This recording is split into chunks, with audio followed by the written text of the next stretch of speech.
The light was wrong. Bleached noon hammered flat by winter haze. Heat rippling off a blacktop that shouldn't have been warm. Naomi Carter felt it on her cheeks as she ran. The exam hall, a glass box 50 yards ahead. A door propped. Like a promise, a wristwatch ticked under her sleeve. Yee woo woo.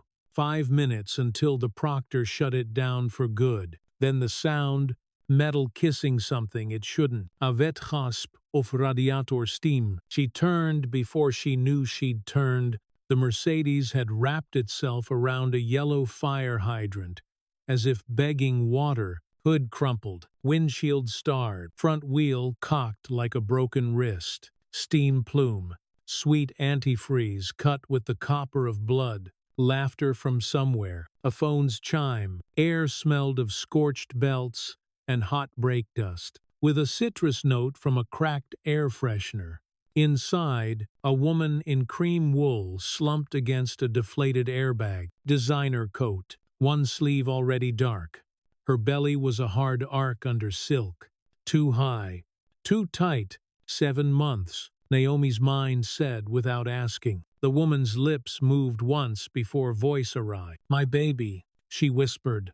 "Please, my baby." Phones rose like a flock, shiny rectangles aimed through the window. Naomi caught the reflection of her own face among them, already a problem on someone's timeline. "Hey," Naomi said, hand on the door. "I'm helping her." No one moved. Someone zoomed in. A boy in a beanie laughed without humor.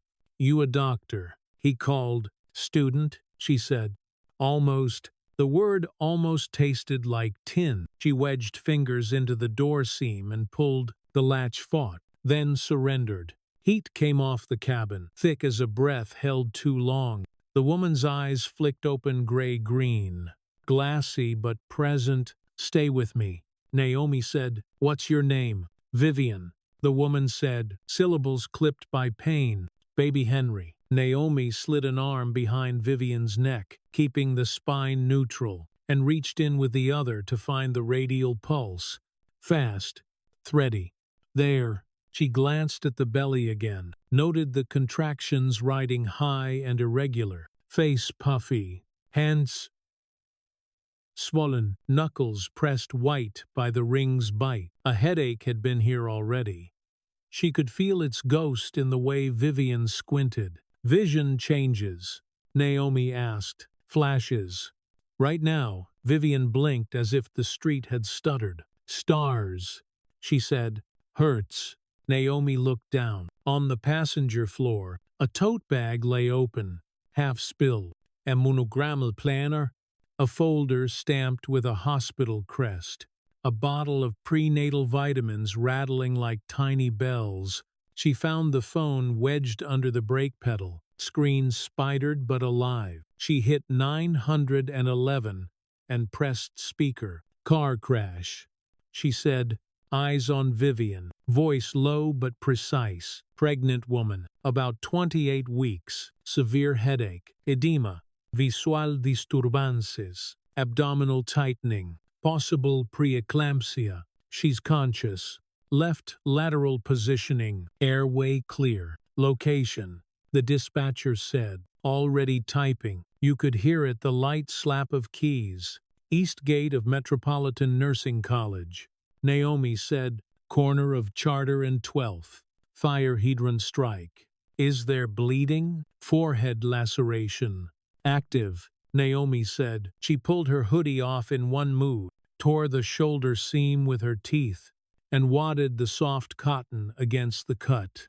It bloomed red, hot against her knuckles. Controlled with pressure. No chest seatbelt sign. Airbag deployed. "What's the patient's name?" the dispatcher asked. "How far along?" "Vivian," Naomi said, keeping pressure with one hand, rolling a jacket under the right hip with the other to tilt the uterus off the vena cava. Estimated 28 to 30 weeks. A horn barked. A bus leaned around the cluster and screamed, then chose a different lane. Time wasn't stretching.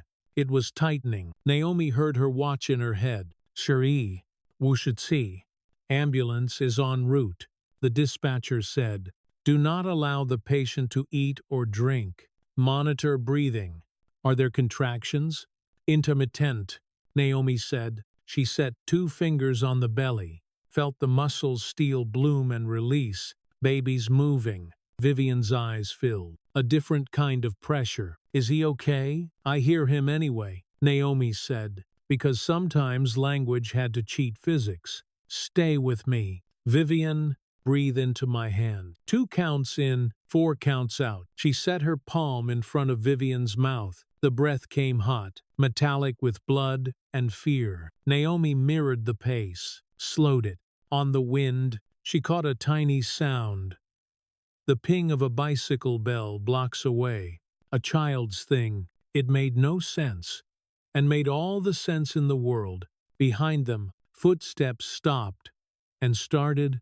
More phones arriving. A man in a suit said something about liability. A woman in scrubs looked away and kept walking toward the exam hall, badge flashing. Naomi didn't look back. She angled her body to block the frame of a camera that drifted closer. She felt the crowd's appetite like heat. Back up, she said.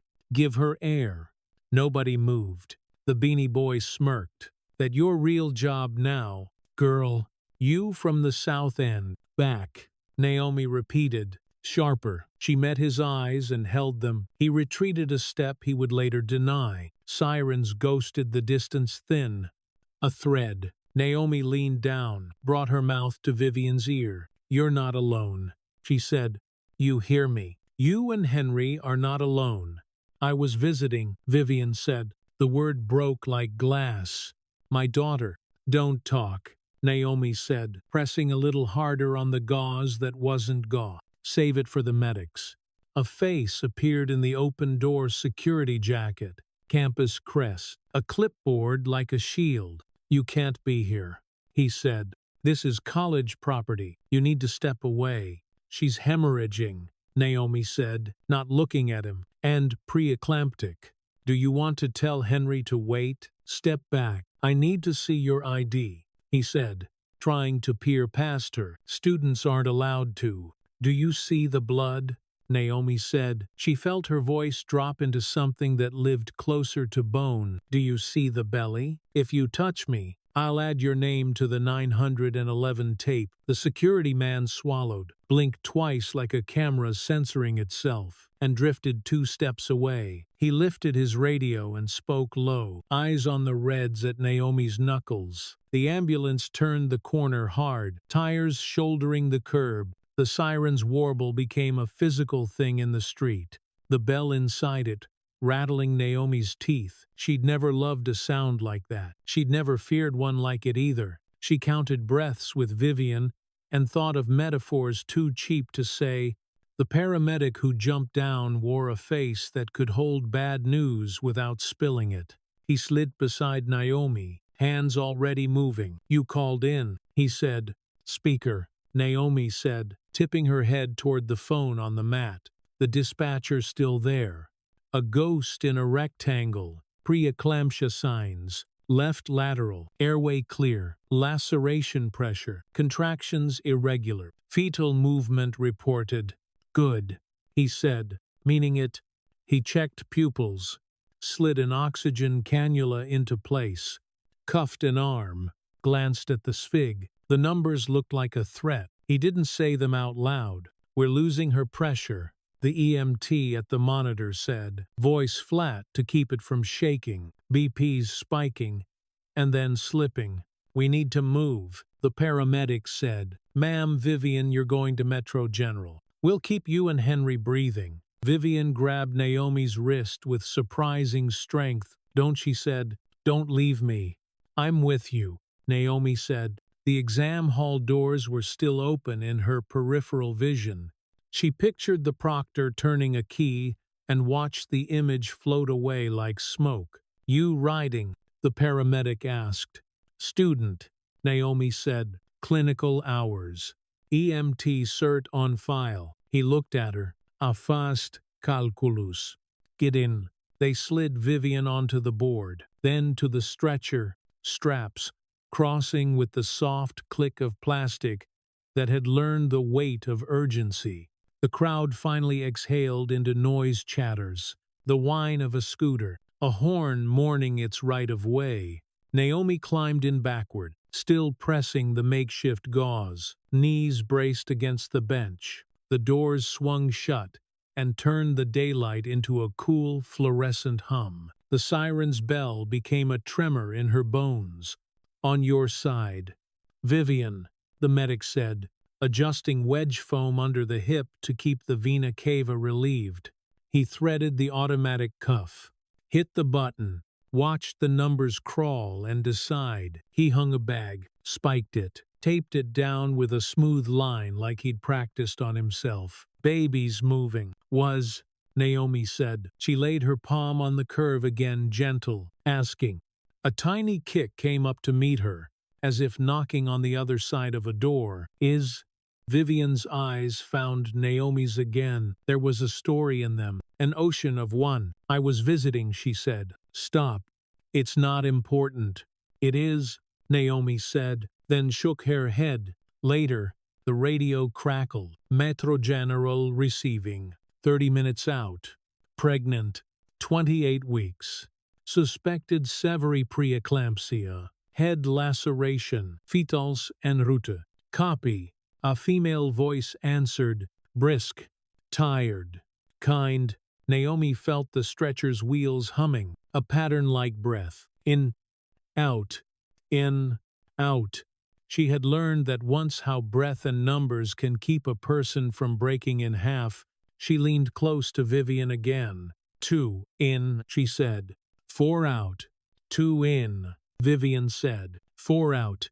They rolled through a yellow that should have been red. The city outside flickered past. A pawn shop's neon that never turned off. A bus stop poster about private ambulances reducing response times. A paper cup skipping along the curb like it knew a song. Naomi's mouth tasted like pennies and old coffee. She thought of the exam hall. She thought of the proctor's lips forming her name, and a checkmark in a column labeled absent. She felt a grief, so clean it barely touched her. "Pressure," the EMT asked, coming down. The medic said, "Not enough. Call OB." Naomi could feel the shift under her fingers. Vivian's belly easing between tightness, something softening because someone had asked it to. She fixed the gauze again, pressed, released, pressed. The blood warmed her hands. She imagined holding onto a rope over water. She imagined not letting go. The hospital shouldered into view, its entrance a slit of white under the overhang. The ambulance's bell deepened as it slowed, then stopped, then exhaled. Doors banged, air changed, gurney down, wheels clacking over a metal lip. The world smelled like antiseptic and clean plastic, and the faint, old sweat of waiting room. A team met them, gown, mask, eyes that were already past her, and on Vivian, Naomi felt a body move into her periphery. A woman in a navy blazer with a badge that said, "Security," and a gaze that said, "Why are you here?" The woman blocked half the hallway with an elbow. "I need your hospital ID," the woman said to Naomi. "Later," Naomi said. "She needs." "Policy," the woman said. "Yavset. Non-staff must." The paramedic turned, voice edged. "She's part of my crew." The security woman's eyes dropped to Naomi's hands, to the blood there, to the way Vivian was watching Naomi, and not the ceiling. The elbow softened. She stepped aside 3 inches that felt like victory. They were moving again. OB doors opened because a gloved hand had learned to bump a plate with a hip. The lights here were brighter, almost blue. Naomi let go when a resident took over pressure, with hands that understood exactly how much to give. The team swallowed Vivian and her story whole, and hurried it down a corridor with a line of ceiling tiles like a metronome Before they disappeared, Vivian groped for Naomi's hand and found it. Something hard slid into Naomi's palm. A card embossed so deep the letters seemed carved. "Don't forget," Vivian said. "Please, don't let them." "I won't," Naomi said, "because vows sometimes had to be made before you understood their cost." Then Vivian was gone, the doors whispering shut with that hospital hush that protected what needed protecting and hid what didn't. For a second, the corridor had no one in it except Naomi and the security woman, and a janitor pushing a yellow bucket that lived its life. Half full.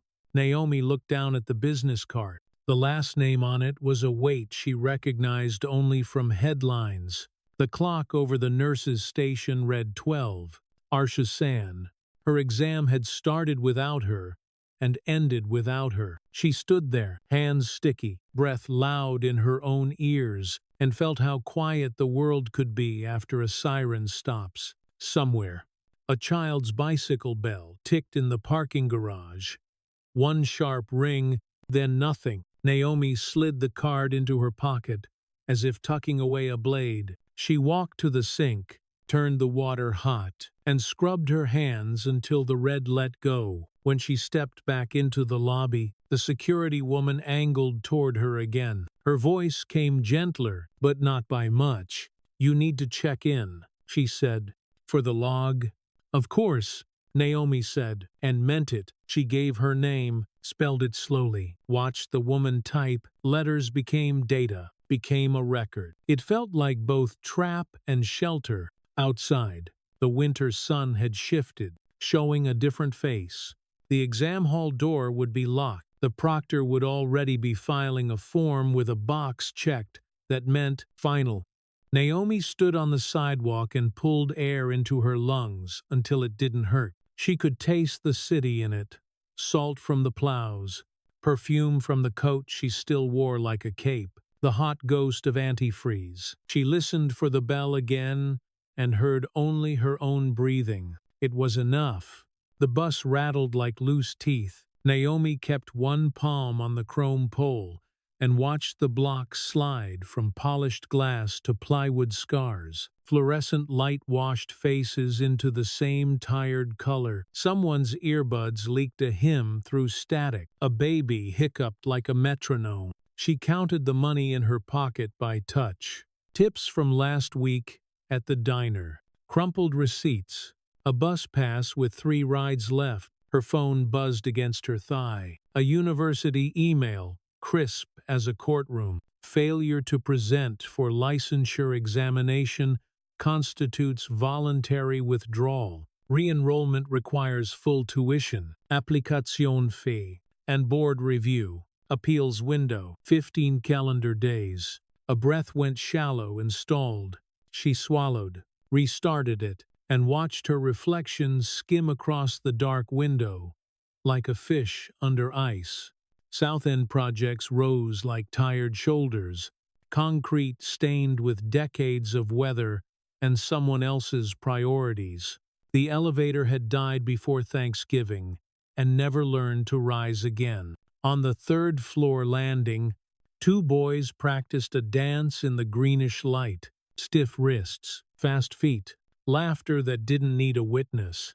Naomi nodded, stepped around a damp footprint that never seemed to dry, and pushed into 3B. The apartment smelled of Lysol and cumin and the metal tang of oxygen. The concentrator purred in the back room, a steady animal. On the table, an unpaid utility bill under a salt shaker. A prescription bottle turned on its side and left that way.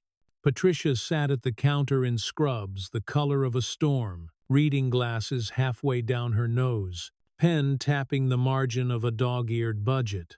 "You eat?" she asked, eyes not lifting. "Later," Naomi said. She kissed her mother's hair. It smelled like coconut oil and the hospital's soap. "How's Gran?" "Sleeping," Patricia said. Her voice held a thrum of vigilance. Mask bothered her. "I switched to the nasal cannula. Flow at 2 liters. She's..."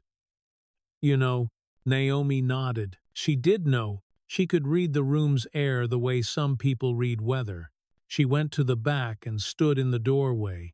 Rosemary Carter lay thin and fierce in the half-light, silver hair braided to a rope. The concentrator's soft wheeze rose and fell. On the nightstand, her church bell sat in a saucer, tarnished brass, thumb-sized clapper waiting. Naomi set 2 fingers on the inside of her grandmother's wrist, found a beat that argued, and then agreed. Back in the kitchen, Patricia turned the bill toward Naomi. Gas company wants 200 by Friday, she said.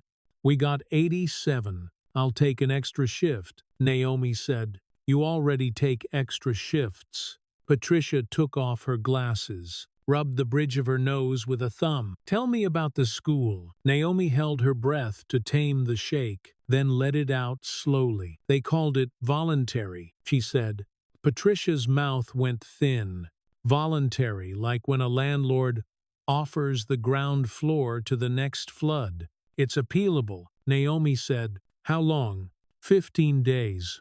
Naomi said, and tuition up front if they say yes. 28,000. Patricia's laugh was soft and empty. 28,000. She said again, tasting the number. We can't borrow against the house we don't own. I could sell the car, but then I can't make the night shift. Naomi looked at the clock above the stove. The minute hand stuttered every 60 seconds like it had a memory short. We'll figure it out. Baby, Patricia said, and the word carried decades. You don't have to fix it all. I'm not, Naomi said. Just this. Patricia's gaze climbed to meet hers. In it, exhaustion, love, and something brittle. Sometimes, surviving is an answer. 2. She said, you don't have to be a lesson every day. Naomi nodded without agreeing. A quiet beat sat with them, the fridge hum. A siren, distant and disinterested. Water ticking through pipes in the wall as if the building had veins. She left again because sitting still made the air too heavy. The hospital's lobby smelled like antiseptic and coffee that had lost the war. Posters lined one wall, a gleaming ambulance over the tagline, faster care, smarter city, a smaller banner, new enough to curl at a corner, promised private partnerships, and reduced taxpayer burden. A smiling actor in a paramedic uniform held a clipboard like it was a gift. Naomi stared at the slogan until it blurred and snapped back together into something truer. The registrar's window had a glass slot and a woman behind it who moved as if gravity had opinions. Name, the woman said. Naomi Carter. Naomi said, sliding a form across. I need copies. 911 CAD for a patient transfer this morning. EMS run sheet, if released, and badge access logs for the East Gate. 9 to noon. The woman's eyebrows did a climb. Fal. Are you law enforcement? I'm the one who called, Naomi said. Patient consent pending. Then pending is the word, the woman said. CAD requires a subpoena or the patient's written authorization. Badge logs are security. EMS is county. You can request, but it'll be weeks. Naomi nodded. Where do I file the request? The woman tapped the sign that had always been there. Naomi took a carbon copy pad and wrote slowly. The paper, rough under her wrist. Who, when, where, how. The compliance mantra from a training she'd taken on a borrowed badge unfurled in her head like a list that could hold the world still if you made it specific enough. She initialed the last page, tore along a dotted line, handed the top sheet back. The woman looked at her for a moment too long, then slid the request toward a bin without breaking eye contact. You speak well, a man's voice said behind her. Naomi turned. A doctor in a white coat had materialized like an opinion. His smile was mild and not. For someone from the South End, Naomi felt the comment land like a cold coin. I speak like someone who learned the same anatomy you did, she said. No heat in it, just a fact. Filed.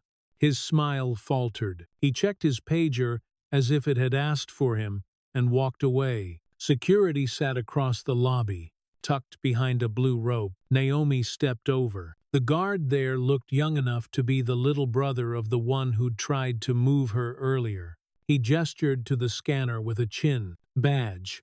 Visitor pass. Naomi said, I need Eastgate access logs.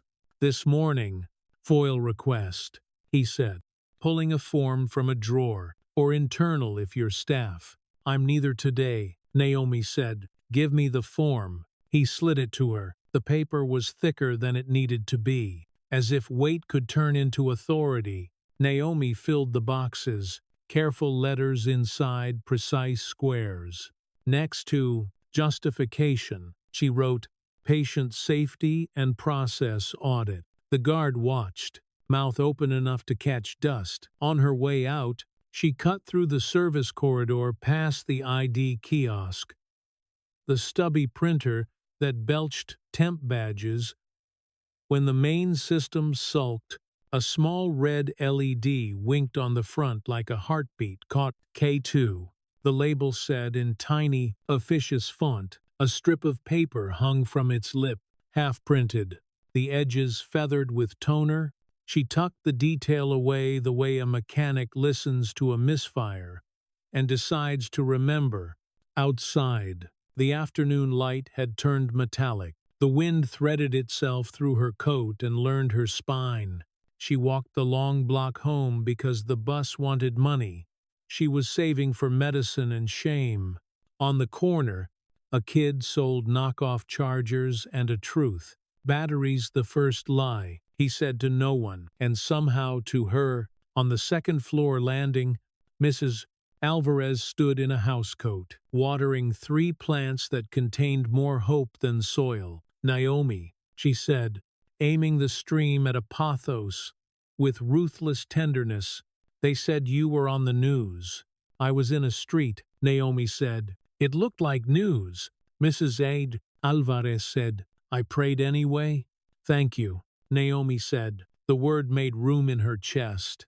Inside 3B, the apartment had rotated slightly, as if someone had nudged the building. Patricia was on the phone with insurance, the voice on the other end as polite and immovable as the ocean.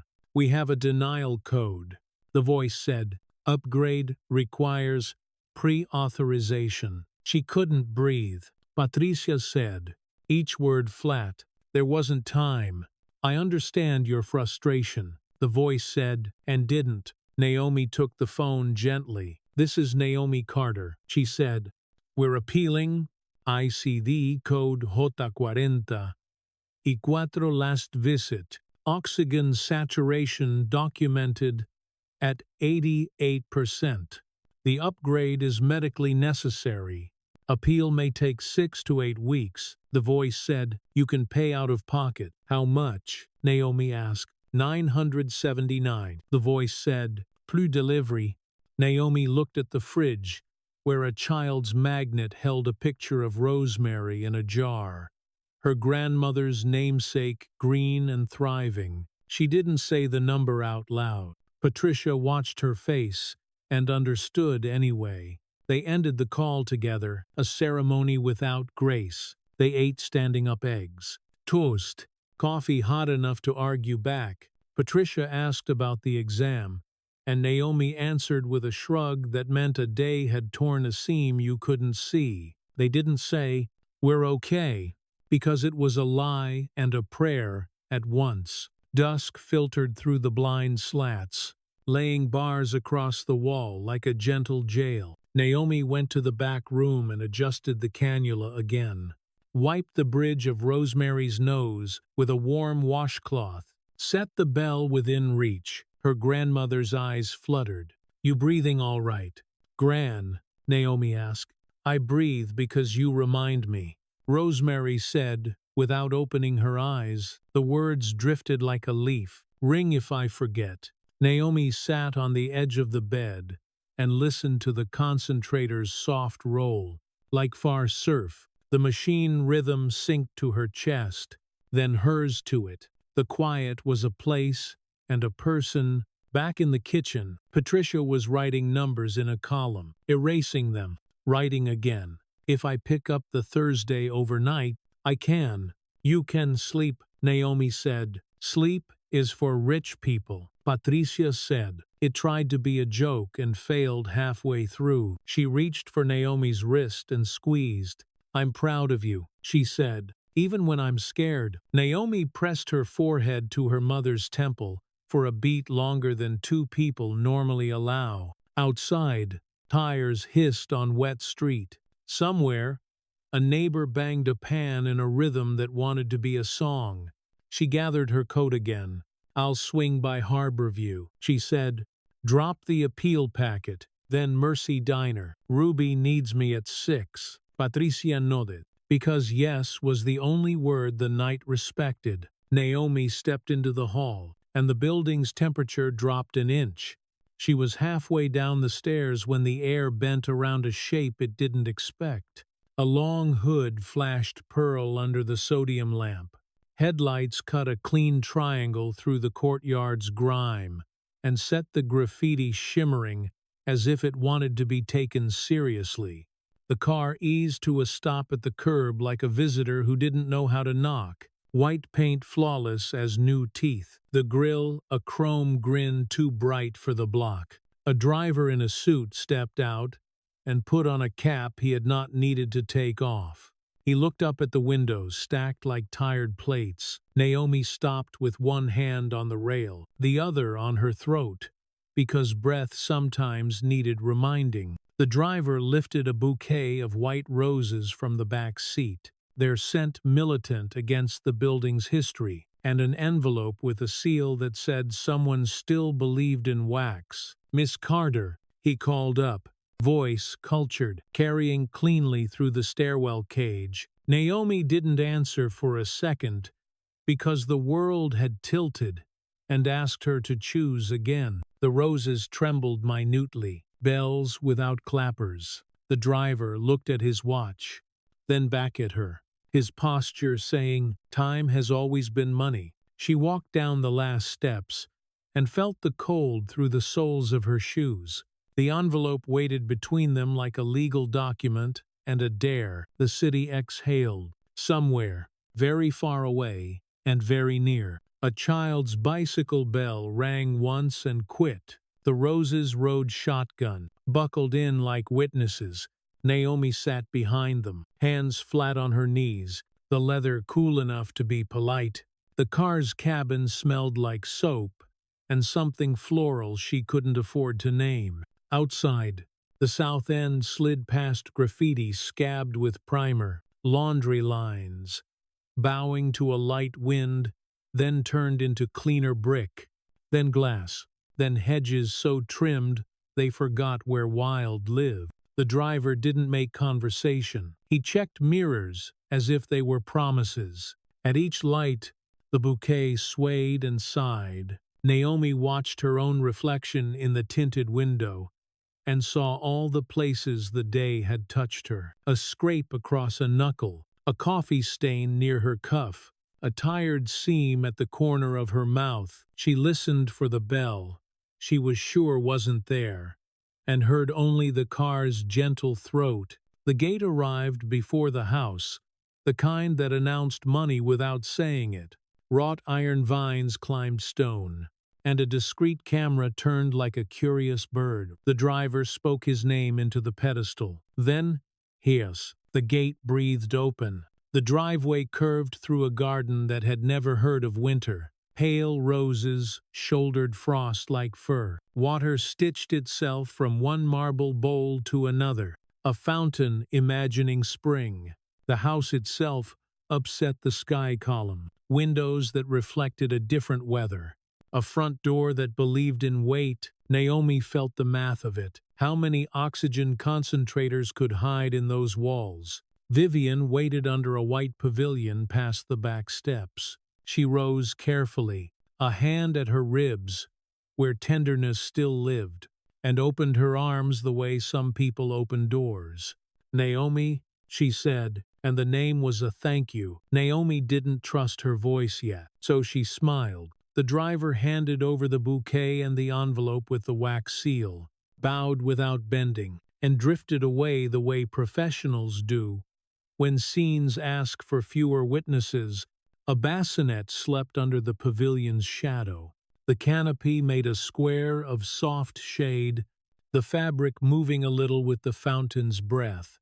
Naomi stepped closer and looked. The baby was a rumor of a person, lashes on cheeks, fist near mouth, hair already choosing a direction. Henry, Vivian said, like a prayer and a joke. He eats like a sailor. He looks here, Naomi said, because trite words sometimes wore truth. He is because of you, Vivian said. We are because of you.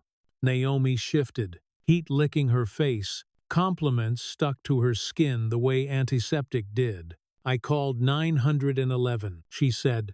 I held pressure. You did the hard part. Vivian's laugh was thin, then not.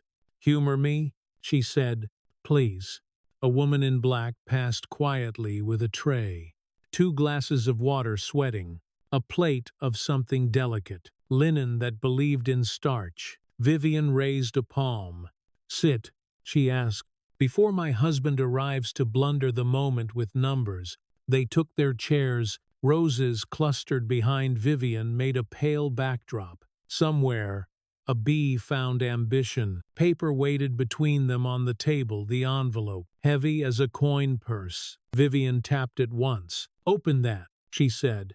The seal broke with a little sigh. Inside, thick stationery, hand-inked curves, a signature that took its time. Naomi read the first line and stopped. Then she read it again because some words insist on being proven. Tuition, she said slowly. Book stipend. Housing. Clinic salary. Part-time, Vivian said. 20 hours. Community health. You can finish your degree without dying of it. Naomi set the letter down like it could bruise. Why? She asked. The word came out smaller than she'd planned. Vivian watched the baby breathe for 2 full inhalations before answering. Because you didn't ask for anything, she said, and because you will pay it forward more ruthlessly than any contract. Footsteps approached, measured, expensive. A man in a blue suit appeared at the edge of the pavilion, jacket open, a phone in his hand that resented being ignored, early gray at the temples. A mouth that had practiced negotiation into sincerity. He smiled as if it were habit and strategy. Graham Ashby, he said, extending a hand. I've shaken judges with less grip than yours. Naomi, she said, which was enough. We're formalizing the gift, he said, nodding at the letter. Tax wants boxes checked. Council wants everyone moral. Graham, Vivian said, soft warning. He pivoted without friction. Sorry, he said, and almost meant it. Thank you for saving my family. Naomi tucked her hands under the table. I saved a morning, she said. A lot of people saved the rest. Graham's eyes flicked to the bassinet, softened, then hardened the way steel does when it remembers fire. I want to be crystal, he said. This isn't charity. The clinic needs talent that doesn't condescend. We've hired credentials before. It didn't translate. You translate. Naomi thought of the posters in the hospital lobby, the smiling private ambulance, the way the font had lied. What's the catch? She asked. Work, Graham said, and a policy allergy. Vivian smiled. Warmer. He means we're changing how the foundation measures itself, she said. Less gala. More outcomes. The board hates terms like accountability when they're not on a tote bag. Graham slid a thin folder across. Harborview Clinic, he said. We fund it, but it belongs to the neighborhood. You'd be a community liaison, patient educator, whatever your title wants to be. Naomi opened the folder. Inside, a floor plan with rooms the size of Faith. A schedule grid full of names that looked like her bus route.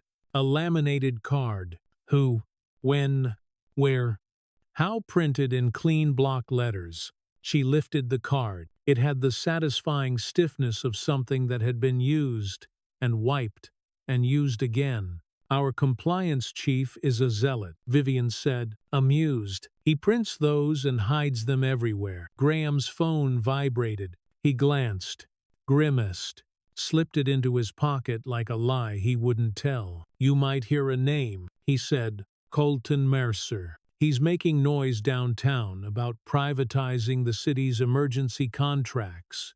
He thinks you can make healthcare efficient the way you make shipping efficient. Can you? Naomi asked. Only if you're willing to lose the people who slow you down, Graham said. He calls them outliers. I call them neighbors. Vivian touched Graham's sleeve, and the debate stopped like a faucet closing. She turned to Naomi. Policy will not be your job, she said. Your job will be breath and paper, helping people breathe, making sure the paper tells the truth about it. The phrase rested in Naomi's head and changed shape, breath and paper, air and record. She thought of the chain of custody form at the registrar window, the way it had felt both trap and shelter. She thought of a bell in a saucer. I can't accept if it means I owe you, Naomi said, all the time. You'll owe the next person, Vivian said, not me. Graham lifted a brow. So that's a yes, with conditions, he said. My favorite sentence. Naomi smiled, despite herself. It's a maybe until I read the fine print, she said, which I will. May will walk you through the paperwork, Graham said, relieved to be back on a road with mile markers. She's counsel. She can do it without making your eyes bleed. A breeze combed the roses. Somewhere deeper in the garden, a gardener's radio played a Motown song so low, it was only the bass, a heartbeat made of wood. Vivian reached into the bassinet and lifted Henry with both hands. Careful, expert, the baby sighed and adjusted to gravity, as if remembering a private joke. I was visiting someone that morning, Vivian said. The air around the words bent. Naomi felt it in her shoulders. My daughter, Elisa. She's older. She's been not okay. I thought I could put my hands on the bad and make it smaller. Naomi kept her gaze on Henry's toes. 10 tiny contradictions. You don't have to tell me, she said. I do, Vivian said, or else this becomes a movie we bought tickets to. Elive's near Charter.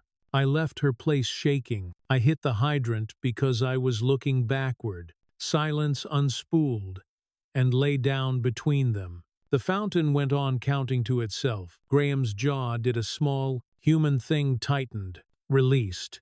Naomi nodded. I know what it is to look backward, she said. It makes all the lights the wrong color. Vivian smiled at that, and it hurt a little. We'll need you to look forward for both of us, she said. At Harborview, the rules are strict because the stakes are human.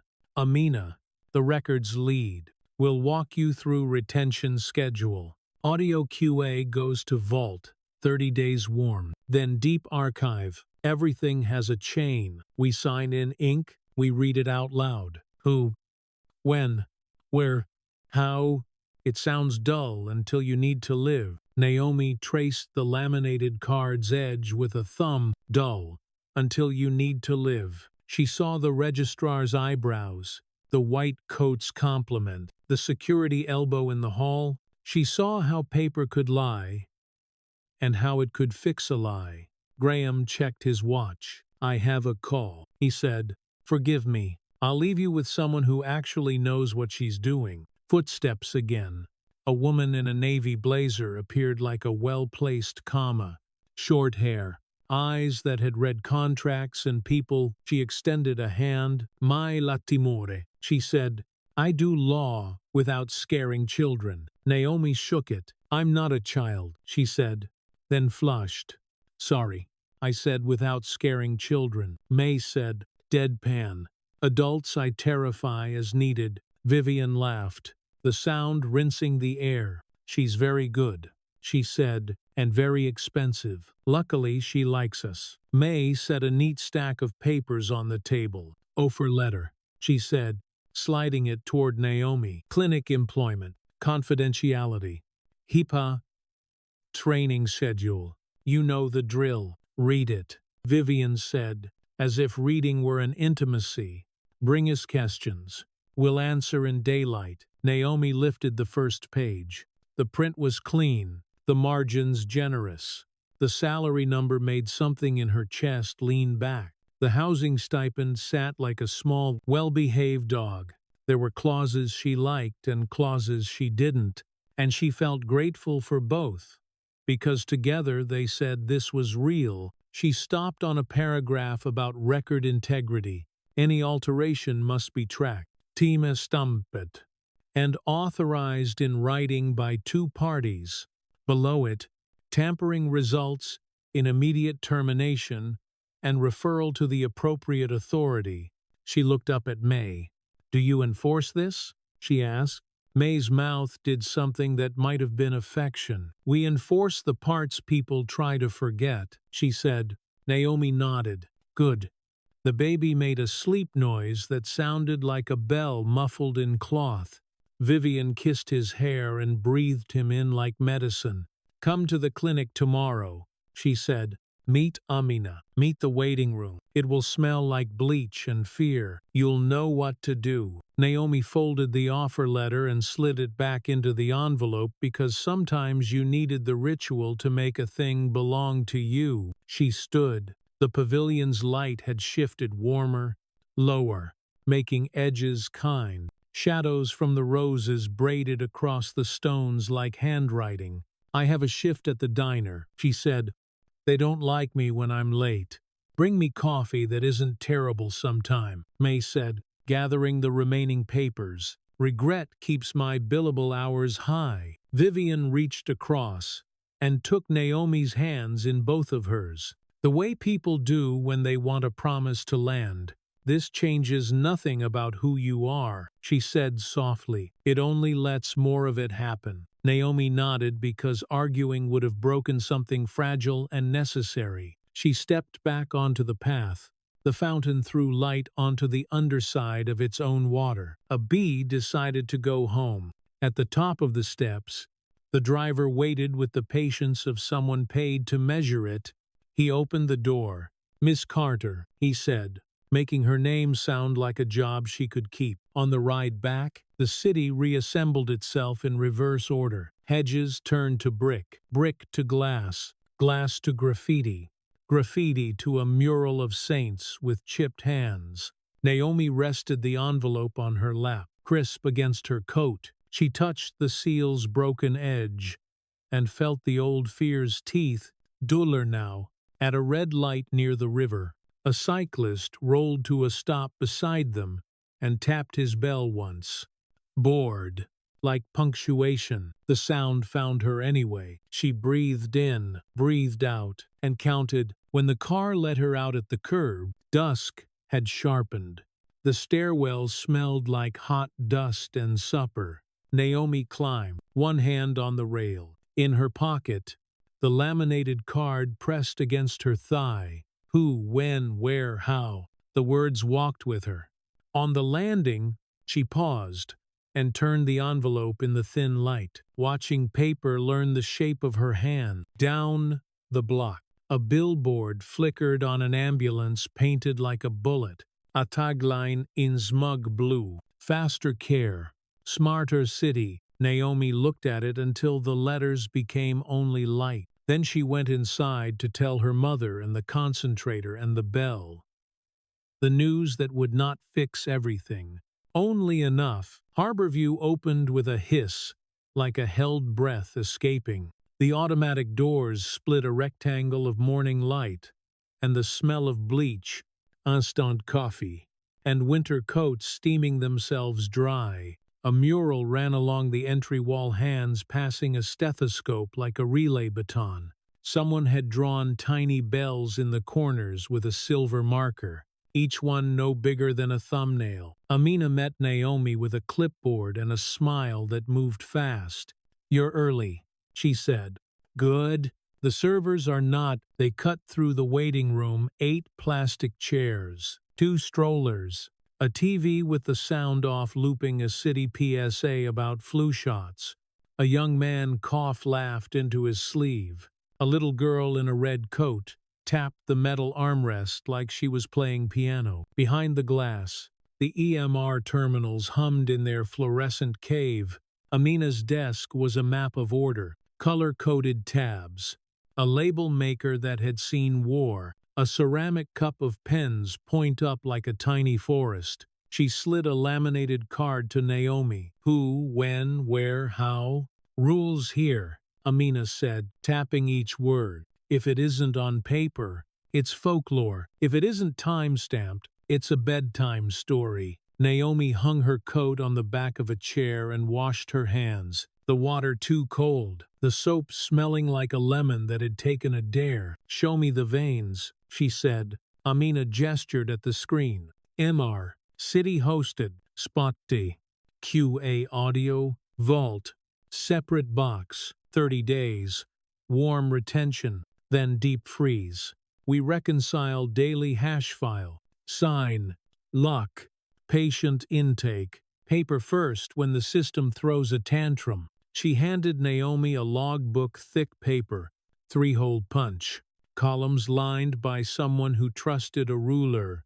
In the corner, a brass bell sat on a legal pad. Its clapper had a thread of red yarn tied to it. Amina saw Naomi notice. Fire alarm for one person, Amina said. You ring if a breath tells you to. The day poured itself into cups, blood pressures that misbehave, a glucose test that argued with lunch, a man who needed a wound, dressed and told to keep his dog from licking it. Naomi learned the codes for unlocking sample cabinets and the different ways the thermostat lied. At 10, Sherbah, the front desk phone spat a ring that sounded like a dare. Amina picked up, listened, let her face go very still. Room 3, she said to Naomi, already moving. Walk and talk. What do we have? 32 weeks by LMP, Amina said. Headache, swelling, spots in vision, epigastric pain. No established OB. Vitals in triage were ugly. They passed security. The guard barely looked up, then did a double take. Badge, he said, lifting his chin. Naomi extended her new Harborview card. He stared an extra second, scanning her face like it might ring false. Again, he said. Amina didn't slow. She just swiped. Again, he repeated, eyes holding Naomi the way a door holds a draft. Naomi swiped again. The reader beeped, a rebuke dressed as cooperation. Amina's mouth compressed. Naomi let the heat cross her and go. Room 3 was small, clean, and too bright. The patient sat on the edge of the exam table, feet not touching the floor. Her coat had pills on the sleeves. Her ankles bore the day's testimony. Naomi introduced herself, washed again, and took the seat low and close. Tell me your name, Naomi said. Shauna, the woman said, closing one eye against the light. My head's loud. Naomi felt the radial pulse, fast. She slid the cuff around Shauna's arm, elevated her feet with a plastic footstool, dimmed the overhead to something human. The machine ate air and returned numbers that swore 180 over 120. Naomi said, calm like a table. Any right upper belly pain? It burns, Shauna said, hand hovering over the spot without touching. Baby's tight sometimes, like a door. Amina moved, like hands learn to move. Oxygen, labs, a urine cup that told the truth with foam. Naomi positioned Shauna left lateral, a wedge pillow under hip and hope. She called 911 and gave the dispatcher the words that belonged to this. Pregnancy 32 weeks, severe range blood pressure, headache, scotomata, RUQ pain, concerning for severe preeclampsia, with possible help, LFTs pending. We're a clinic, not hospital capable. Ambulance dispatched, the voice said, clipped. Awake, nearest hospital, Metro General, Naomi said. OB service ready, routing now. The voice said, maintain left lateral, no PO. Monitor, keep her talking. Naomi leaned in. Shauna, I'm going to keep you and your baby wide as you can be, she said. Do you have someone to call? Shauna shook her head. Motion tugged at the IV tape. Just me, she said. And her has opinions, Naomi said, and felt a small foot argue under her palm. Shauna laughed once and tears came. Surprised to find a face, Amina slipped back out to print a face sheet for the transfer. Naomi heard the printer in the hall chew, choke, spit, a paper jam at a time that refused one. The clinic's ID kiosk, K2, coughed out a half badge, the laminate peeling like old sunburn. Naomi tapped the screen with 2 fingers the way Amina had, pulled the tray, reseated the cartridge. The machine sighed and cooperated. It printed a clean label for Shauna's wrist and another for the transfer packet. Time-stamped, initialed, she returned to room 3. Shauna's breath had found a rhythm. Naomi matched it and made it hers until both breaths were one long rope. The ambulance arrived with a small tremor in the building. The paramedics brought the winter with them, snow melt on boots, a smell like cold wool. Naomi gave the handoff. Vitals, symptoms, interventions, times, she said left, lateral, and showed with her hands. The medic nodded once. Real. They rolled Shauna away, the stretcher wheels chirping over the tile. Naomi followed to the door. The winter bit and let go. The ambulance swallowed Shauna and sound, then peeled off with that noise that belonged to all cities and none. Inside, silence settled like dust. Amina stood with a pen over the logbook. Elbow, a small angle of decision. Document, she said. They completed the form. Transfer time. Medics' names. Naomi's initials. Amina's. Amina reached for the brass bell and touched it with a dark nail. It chimed once, small and sufficient. Coffee, Amina said, then labs. The day grew another skin. A toddler screamed until a sticker bribed her into citizenship. An old man left behind a hat that had never met weather it like. Naomi sent a refill request to a free clinic pharmacy that would answer in 3 days and a church pantry that would answer in 3 hours. Between patients, she filed copies of the 911 audio request she dropped at the county window earlier. She opened a terminal in the back room, authenticated to Vault 3, and created a placeholder for Shauna's call, a shell waiting for the file to arrive. She generated a SHA-256 hash for the empty container and printed it with the time. Shiyi, Lingsan, Shizhou. The page fed out warm. She signed and slid it into a plastic sleeve in the QA binder, the pen leaving a groove you could feel with a fingertip. At 1, Sisher. Amina's phone skittered across the counter with a text that stopped the air. She read it.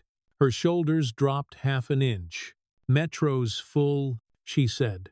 OB diverted her to Hillcrest. No ICU beds. They're working her in the ED. Naomi held the edge of the counter to keep from holding something else. Who's attending? She asked. Martinez. Amina said, she's good.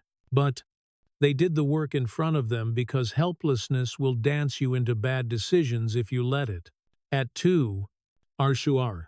Amina's phone buzzed again and then wouldn't stop. She answered with a voice that had already braced. Hey, she said. Yes, we sent her at 10:30. Yes, Naomi's here. She listened, closed her eyes once, a long blink, opened them. She hung up and used the faucet handle for balance. Zaitsura, she said. Code in ED. Baby distressed. They're going up. Naomi stared at the bell. It reflected the overhead light in a tired coin of gold. She thought of all the air in the city, and how some air refuses certain rooms. At 3, Luke. The follow-up arrived. A call that was mostly the sound of someone removing their glasses. They lost them, Amina said. Both. The clinic did the thing small places do. It went very quiet so the noise could be inside people where it belonged. The TV continued, mute, a smiling nurse pretending to listen to a pretend pulse. The little girl with the red coat had fallen asleep on two chairs set together like a fake couch. Her mother stroked her hair in absent circles. Naomi walked to the back room because she needed walls that didn't need anything from her. She sat, hands flat on the table, and let time count her. Then she stood and did the only thing her body would trust. She opened Vault, navigated to the placeholder she'd made, and requested the 911 recording from County via the secure inbox. She printed the digital request's receipt, watched the timestamp appear. Shiwu, Shirba, Sishisu. She ran a hash on the outgoing file bundle. Staple bit the printout to the earlier page. Signed the margin where Amina initialed. They locked the binder, turned the tiny key, and placed it in a drawer with a label maker scar that said, QA do not remove. Why the hash before the file? Amina asked, mild, curious, not challenging, so we can prove what changed and when. Naomi said, even if the thing that's supposed to arrive later doesn't. Amina's mouth made a small shape that translated as both yes and thank you. She reached for the bell and didn't ring it this time. She only pressed the clapper gently with a fingertip. The sound stayed inside the metal. The afternoon bled out. A nurse from upstairs came down to borrow paper towels and left with a Tupperware of rice and beans Amina had smuggled in her bag. A new patient arrived to translate a husband's pain into English. Naomi wrote it as carefully as he said it. At 4, you should see. The lobby changed. Not the smell or the temperature, the attention. Heads lifted in unison toward the TV. Someone turned the volume up with a tiny, reverent click. On the screen, a still frame of Naomi at a car door, hair pulled back, with whatever had been handy, hands red to the wrist. The chyron marched like a rumor. Students' street medicine, heroism, or violation. The anchor's smile didn't reach her eyes. A shaky phone video rolled. It caught Naomi's back, her shoulder blocking a stranger's lens, the angle ugly and lying. A voiceover wrapped it in neutral words that knew what they were doing. Amina looked at Naomi. Naomi looked at the bell. Breathe, Amina said. Naomi did. The air scraped going in. It came out steadier than it had any right to be. She watched herself in bad light make the right shape anyway. On the screen's bottom corner, a tiny icon glowed, breaking in red that enjoyed itself. She reached for the laminated card in her pocket and felt the edges bite her fingertips. Who? When? Where? How? Outside, somewhere she couldn't see. A bicycle bell rang once, and once only. The sound didn't carry. She decided she would. By morning, the headline had learned to sharpen itself. The coffee shop TV ran a loop, Naomi's shoulder at the car door. A slow zoom, a voice that smiled while asking if rules still mattered. She stirred a cup she couldn't afford and tasted cardboard and heat. The barista pretended not to know her name. Behind her, someone said, clout like a diagnosis. Harborview's door hissed and took her in anyway. Amina handed her a stack of intake sheets and a look that weighed care against panic. The waiting room murmured at a lower frequency than yesterday. People glanced, looked away, glanced again. A little boy in a superhero hoodie pressed his face to the fish tank glass and fogged his own reflection into someone else. May was in the conference nook, with a laptop open and a legal pad disciplined into quadrants. We'll need to control our verb, she said without greeting. They're using staged, intervened, exploited. We say assessed, stabilized, transferred. Naomi sat, coat still on. Do we say anything at all? May's pen clicked once, Not on camera, she said. Not yet. We make a record. The record arrived in suit. 2 foundation board members, desert dry and scented like cedar and money, slid into chairs and tried to smile human. Graham took the head of the table. Tie loosened, but posture still ironed. We're getting hit, he said. Donor calls. City council sniffing. A columnist won't name philos una noblesse oblige gone feral. Naomi looked at the laminated card in front of her. WHO. When, where, how, and didn't touch it. And so, Graham said, breathing through his nose, we propose a step back, temporarily. While May clears this, step back, Naomi repeated. Into what?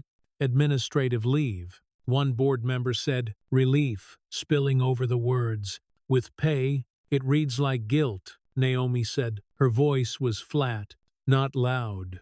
And it makes the clinic flinch. Vivian entered on soft shoes and harder eyes. She set a hand on Graham's shoulder and left it there. Optics matter, she said, not unkindly. So does sanity. Sanity is chain of custody, Naomi said. If we let the story tell itself, someone else writes the ending. May nudged a manila folder toward Naomi. Speaking of endings, she said, security logs. Naomi opened the folder. Inside, printouts from the campus system Eastgate access. Morning of the crash. Badges swiped in columns. Time, card ID. Name. Her name appeared once at 08:12 next to K. 02. Temp badge. Naomi felt the floor move a fraction. I wasn't there, she said.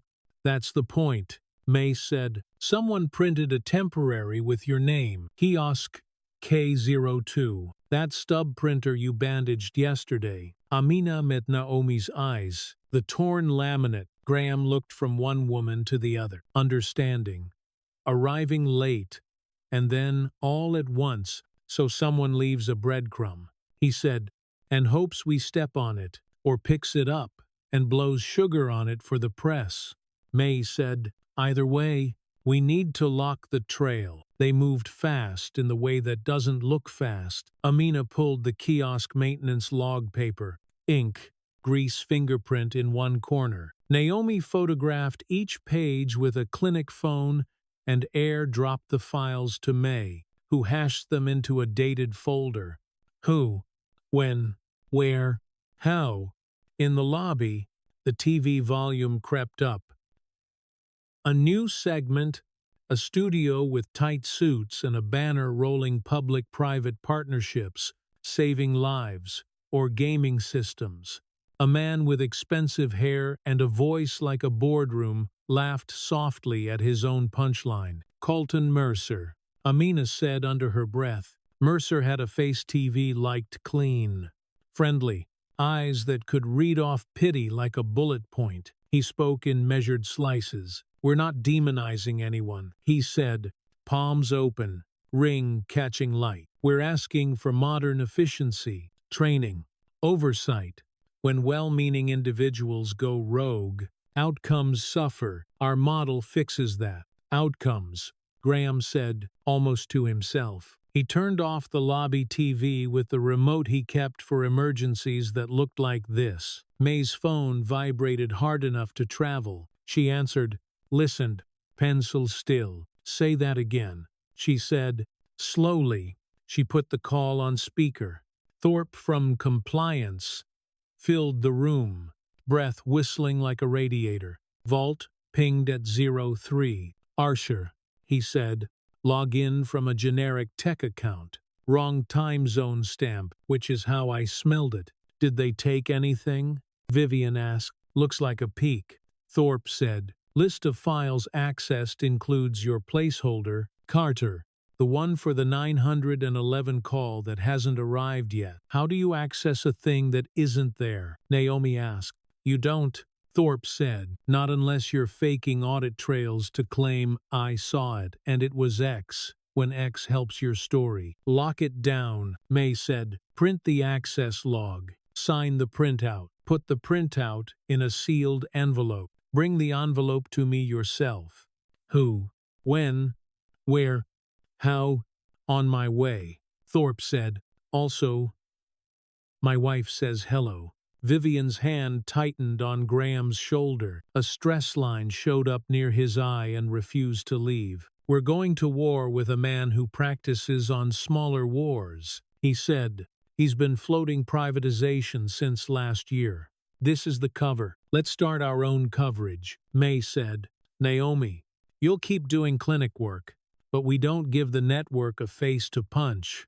We give them paperwork to choke on. A courier arrived with a thick cream envelope and a notary stamp like a bruise. May slid it open with a key. A letter from the state nursing board.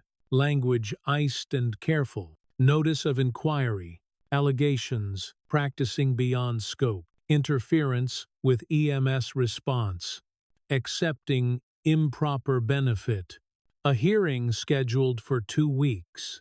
Documentary evidence forthcoming. They sat with it because rushing would make the air worse. Outside the conference nook, life continued itself, an argument about a prescription copay, a printer chewing on a corner of paper, the bell's clapper catching light when someone walked by too fast. Vivian exhaled. It's ugly, she said. We knew it would be. It's neat, Naomi said. She tapped the board letter with a knuckle. They file this the week Mercer launches his ad buy. He gets an op-ed. I get notice of inquiry faintly rhymes.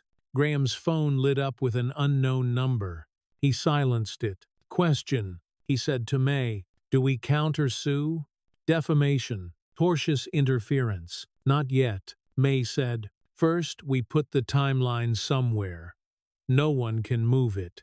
Devon's asked for an on-background meeting. Devon, Naomi said. Investigative journalist. Vivian said. He's less bored than most. Great, Naomi said. Bring him to the diner. I can pour coffee and tell him how to spell preeclampsia. They didn't laugh. The room had found a gravity that ate jokes. By noon, Amina had built a wall of binders that could serve as furniture.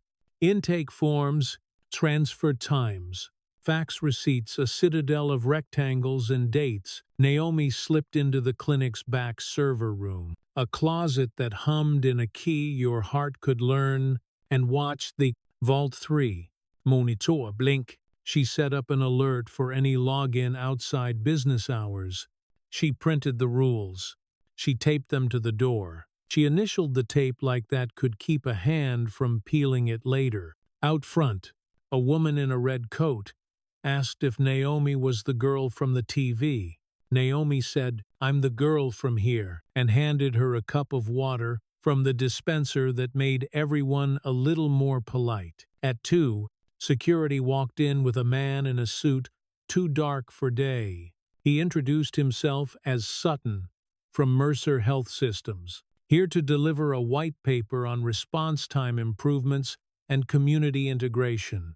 Sutton smiled at the staff with teeth that had never bitten anything hard, and left a glossy packet thick enough to stop a bullet. May paged through charts with colors that lied, a photo of a smiling paramedic that looked suspiciously like a stock model whose other job was man enjoying salad, a bullet point. Eliminate volunteer interference at scenes to streamline care. Volunteer interference. Amina said, bless them. Vivian held the packet like a thing that might stain. It's going to work, she said. On someone, not on the board if we do our job. May said, they like paper more than commercials. At 3, Grandma Rosemary's oxygen bill pinged Naomi's phone as past due in red. That meant very little and everything. She turned the screen face down and stapled the kiosk logs, and the staple said nothing comforting. The first news van rolled up at 4 and parked itself like a verdict. A woman in a bright coat and a darker smile came in and asked for Naomi in a voice pitched to the pitch of cameras. Naomi stayed in the back room and wound the fax machine's paper roll tight until the squeak stopped sounding like a siren. By 5, the foundation board had voted 3-2 to recommend Naomi temporarily restrict public-facing duties. While internal review proceeds, Vivian had fought the language into fewer wounds. But a wound is a wound. Graham and May found Naomi in the server closet, where she was not crying because crying would be about her. And this was not. He didn't knock. He stood in the door and squared himself to bad news, like a dock piling to a storm. They want a suspension, he said. Of what? Naomi asked. Your clinic role, he said. 48 hours minimum. Review. Optics. Whatever we tell ourselves. Naomi looked at the blue LED on the vault box. It blinked like a very patient eye. She thought of Shauna. She thought of time measured with beeps that mean you get to keep time. No, she said. It's not optional, May said softly. It's triage. I don't mind losing my face for a bit, Naomi said. But if I step away from breath and paper, he wins the frame. He says I was never in the room. I'm leaving the room. We'll keep you on payroll, Graham said. We'll assign you to documentation. Naomi snorted once. It was not a laugh, but it tried. You mean I get to do exactly what I want to do anyway? We mean, Vivian said, stepping in behind them. You won't take patients for 2 days, so the cameras can get bored and the board can get honest. Naomi looked at the three of them like they were 3 sides of the same fact. Money, law, love. She nodded once, sharp enough to count. 48 hours, she said, and I keep keys. You keep keys, May said, and statutes. Amina appeared with a thick envelope and a smaller, meaner joy. Delivery from Thorpe, she said. Printed access logs for Vault 3, sealed, signed, dated, time-stamped. Chain of custody slip stapled to the flap like a Christmas bow. Naomi took the envelope. The paper was heavy, the string and button tie old-fashioned in a way that felt like church. She initialed the edge where the string crossed itself and saw her own hand steady. Who? When? Where? How? Out in the waiting room. The fish tank bubbled. A woman in a bright TV coat asked the front desk if the clinic had a statement and received a brochure about hypertension instead. The news van idled, exhaust curling into the cold like a rumor that liked its shape. Vivian squeezed Naomi's shoulder. 48 hours, she said again, as if repetition could make time behave. We hold, we write, we breathe. Naomi nodded. She put the envelope in the QA drawer, locked it, dropped the key into her pocket where the laminated card lived. The room felt cramped but right, like a chest rising at the top of a flight of stairs. When she stepped outside, the light had gone flat and blue. The van's dish scanned for nothing in particular. A cyclist rolled past and rang a bell once, impatient. Then again, because the first ring had been swallowed by the wind, her phone vibrated. A notification bloomed. State Nursing Board hearing date confirmed. Below it, a line from an unknown number. We can help you tell the truth if you're brave enough to say it on air. The clinic door closed behind her with a hush that sounded like a promise and a warning. 48 hours stretched in front of her, thin as wax, easy to crack. Mercy Diner smelled like bacon forever and floor wax today. The bell over the door did a tired jingle, and the steam from the griddle hung like a curtain that didn't know when to fall. Naomi tied on an apron and slid into motion, refilled. Toast, a plate that burned her palm, a smile the exact size of a tip. At the far booth, a man sat with untouched coffee, and a reporter's posture back against vinyl, eyes making compartments. Late 30s, thrift store jacket with a decent tailoring job, press ID lanyard tucked into his shirt as if it embarrassed him. He lifted 2 fingers. "Devon Rule," he said when she got close. His voice was Midwest, soft with edges. "I'm the text. Table's yours," she said. "What do you need?" "A statement," he said, then shook his head at himself. "No. A walk. 10 minutes. No recorder, unless you say yes." She studied him. Sweat glowed on his upper lip, either nerves or diner heat. "In 10 minutes I turn into 4 tables," she said. "We can walk while I pour." He fell into step beside her like a shadow learning manners. She topped off mugs, took an order for pancakes, wiped the ring, a glass left on Formica. Devon watched her hands like they were telling him a story. "On background," he said, keeping pace. "I'm not out to lionize or bury you. You're out to sell copy," she said. "Also true," he said, "but some copies are useful." They paused at the pass to pick up 2 plates. Naomi slid one to a trucker whose eyes were red and grateful, then turned back. "What do you want to know?" "What you did," he said. "Not the hero version. The nouns and verifiable verbs." She saw the laminated card in her pocket without touching it. "Assessed," she said. "Stabilized. Transferred. Logged. I requested the 911 audio. I logged the request. The Foundation's server flagged a suspicious access to that log at 03. Archer." His eyebrows lifted. "You know that how—" "Compliance chief," she said. "Thorpe printed the access log. Signed. Sealed." "I initialed the seal with him." Devon nodded. "Filed it. Traffic cams. Down," she said. "The morning that matters."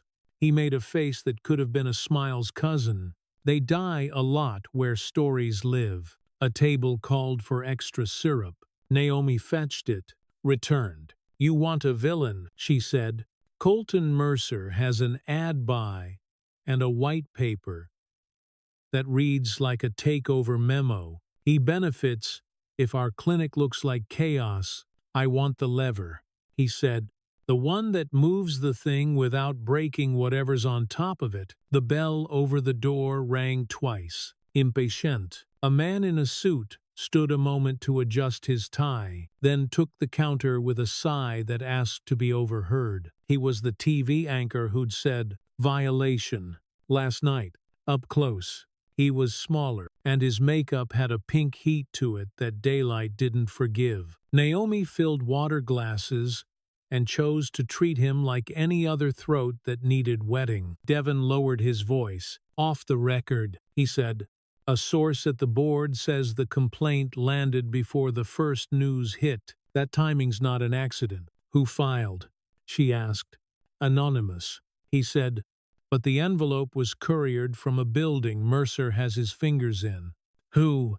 she said, almost to herself. "I can't publish that with 2 people telling me they feel it," Devon said. "I need a paper that says it. Or a mouth that owns it." The grill hissed at an egg that didn't respect boundaries. Naomi plated it, slid it onto a table with a nod, and kept her voice even. "I have badge logs," she said. "A kiosk printed a temporary ID with my name when I wasn't there." "Why?" "To plant me where they need me." He watched her move, then leaned in. "Do you want to win in the press or the boardroom?" "I want oxygen to be cheap and paperwork to be the right kind of heavy," she said. "But right now, I need the board to see what it can't deny." He pushed his cup away and stood. "I'll ask the board for their chain of custody on the complaint," he said. "They'll refuse. Then I'll write that they refused. That sells copy.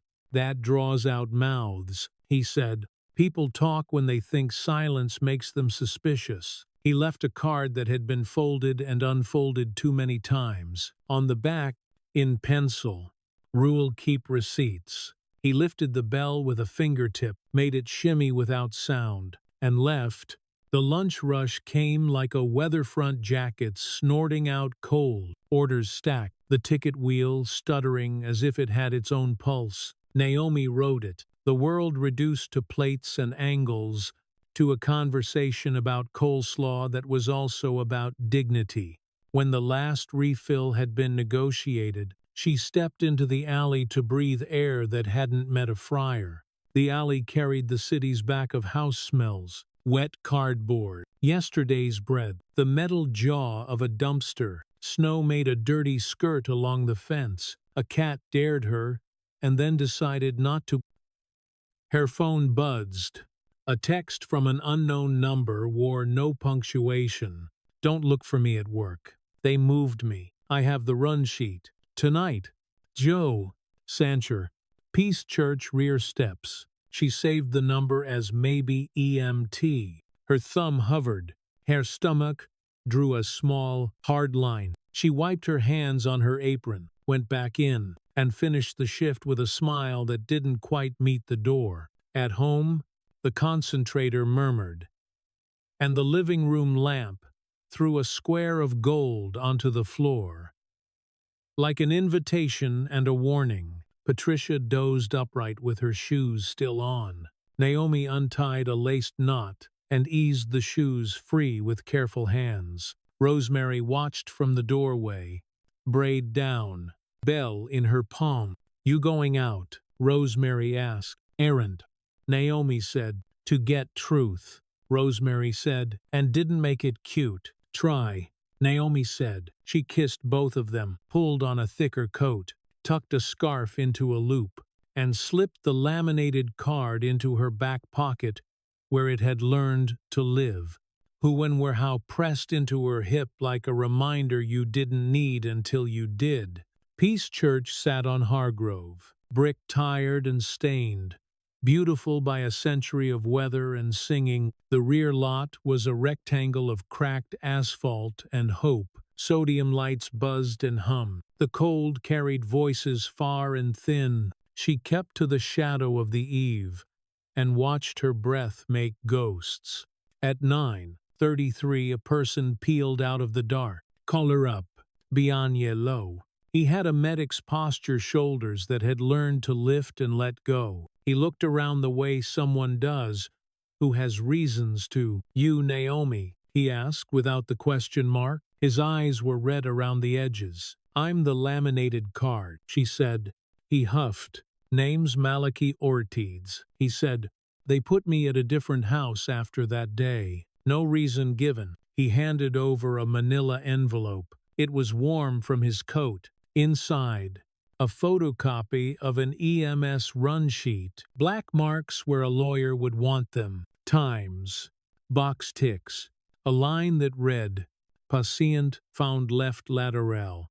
Airway patent. Perfusion adequate. Another that read, bystander applied pressure to head wound. Bystander identified signs of severe preeclampsia. Bystander. The next words had been redacted with a zeal that bled through. They redacted you, Malachi said, pointing with a glove. Said you don't need the credit.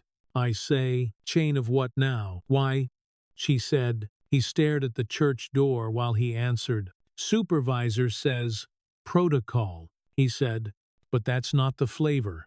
Mercer's people bought Metro Med. They've been harmonizing the run sheets. They like outcomes that fit a slide. You kept a copy, she said. I work in the world where copies keep us. He said, I also pulled the CAD incident history. 2 units were closer. Dispatch sent us instead. From a house with worse times. Ask yourself who picks that. She did.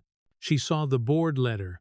The kiosk's ghost badge, with her name in a font that wasn't hers, a login at 03:20 from nowhere. She saw hands smoothing a narrative into a bed that would fit a story and suffocate a person. We need chain of custody, she said. How did this come to you? How does it come to me? He reached into his other pocket and produced a small spiral notebook with grease on the cover.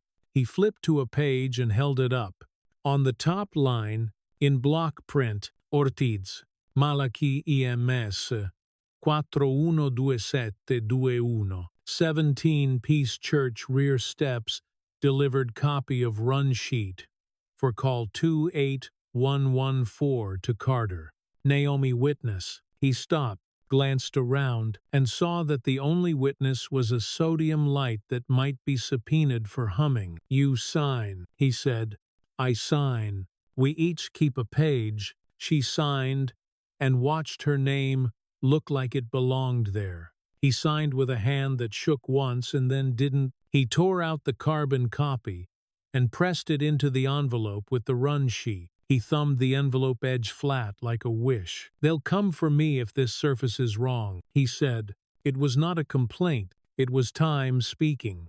"It won't surface wrong," she said. "Not if we make it land where paper is heavier than noise." He laughed once, a dry sound swallowed by cold. "I don't trust churches," he said, tilting his head at the bricks, "but I trust parking lots." A car turned into the alley off Hargrove and killed its lights.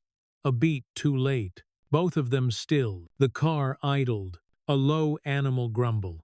Naomi tucked the envelope into the inner pocket of her coat. Malachi stepped back into dark like he'd practiced. The car moved on, taillights icing the lot red as it left. The sodium lamps hummed their ancient hymn. Somewhere inside, a night janitor rattled a bucket, and a hymn practiced itself under breath. "Who? When? Where? How?" Malachi said, as if testing it. "I can live with that." He lifted 2 fingers in something like a blessing and slipped along the building's edge. Gone by the 3rd step. Naomi stood another minute to let the air write their absence. Then she walked the long way home, moving with purpose and not speed. The envelope warm against her ribs. At the corner of Denby and Ash, a billboard flickered through an ad cycle. Fast food. A new phone. Mercer Health. With its smiling actor, paramedic, and blue tagline, "Faster care, smarter city." The bulbs misfired, and the "smarter" went dark for one long blink. The image looked broken enough to tell the truth. She climbed the stairs at 3B quietly, key crooked in her fingers so it wouldn't jangle. Inside, Patricia snored softly on the couch, one arm thrown over her face like she'd lost and won. Rosemary sat up in bed, a book closed on her lap. She didn't ask. Naomi didn't offer. She went to the kitchen, pulled a sheet of printer paper, wrote on the top line in a pen that knew how to behave, "Received from Malachi Ortiz EMS 4127, Arshii, Shatsi, Peace Church rear steps." Envelope containing copy EMS, run sheet call, 28114, witness none. Package sealed by Carter. Naomi. She signed it, dated it, slid it into a new manila, and sealed it with tape she pressed until the friction warmed her palm. She hid the envelope, where poor people hide value, in the freezer behind a bag of peas that had seen better months. The motor's hum met the concentrators and learned to harmonize. Her phone buzzed once on the counter. Devon again. "Tomorrow, 10 a.m. Board offices. I'll be the guy with a tie he stole." She typed with thumbs that had a tremor left in them. "Bring a question they can't outrun." She turned off the kitchen light and stood in the doorway long enough to feel the dark settle. The apartment breathed. In the street below, a bicycle bell trilled twice, too cheerful by half, then faded into the long, patient night. The state nursing board lived on the 5th floor of a building that pretended not to notice itself. Beige brick, narrow windows, a lobby plant that had learned to survive on lies and fluorescence. Naomi arrived at 9:54, with the envelope from the freezer tucked under her coat and the laminated card in her back pocket, where it could do its quiet work. Who, when, where, how pressed its edges into denim and skin. Devon waited outside the elevator with a tie that didn't believe him. He held a to-go cup like evidence. "Rules," he said, handing her a second coffee. "We keep our fur. We don't leave fingerprints on doors. We don't open." "Copy," she said. The elevator moaned up. Inside, a woman in navy scrubs stared at the floor, numbers, and mouthed a prayer without sound.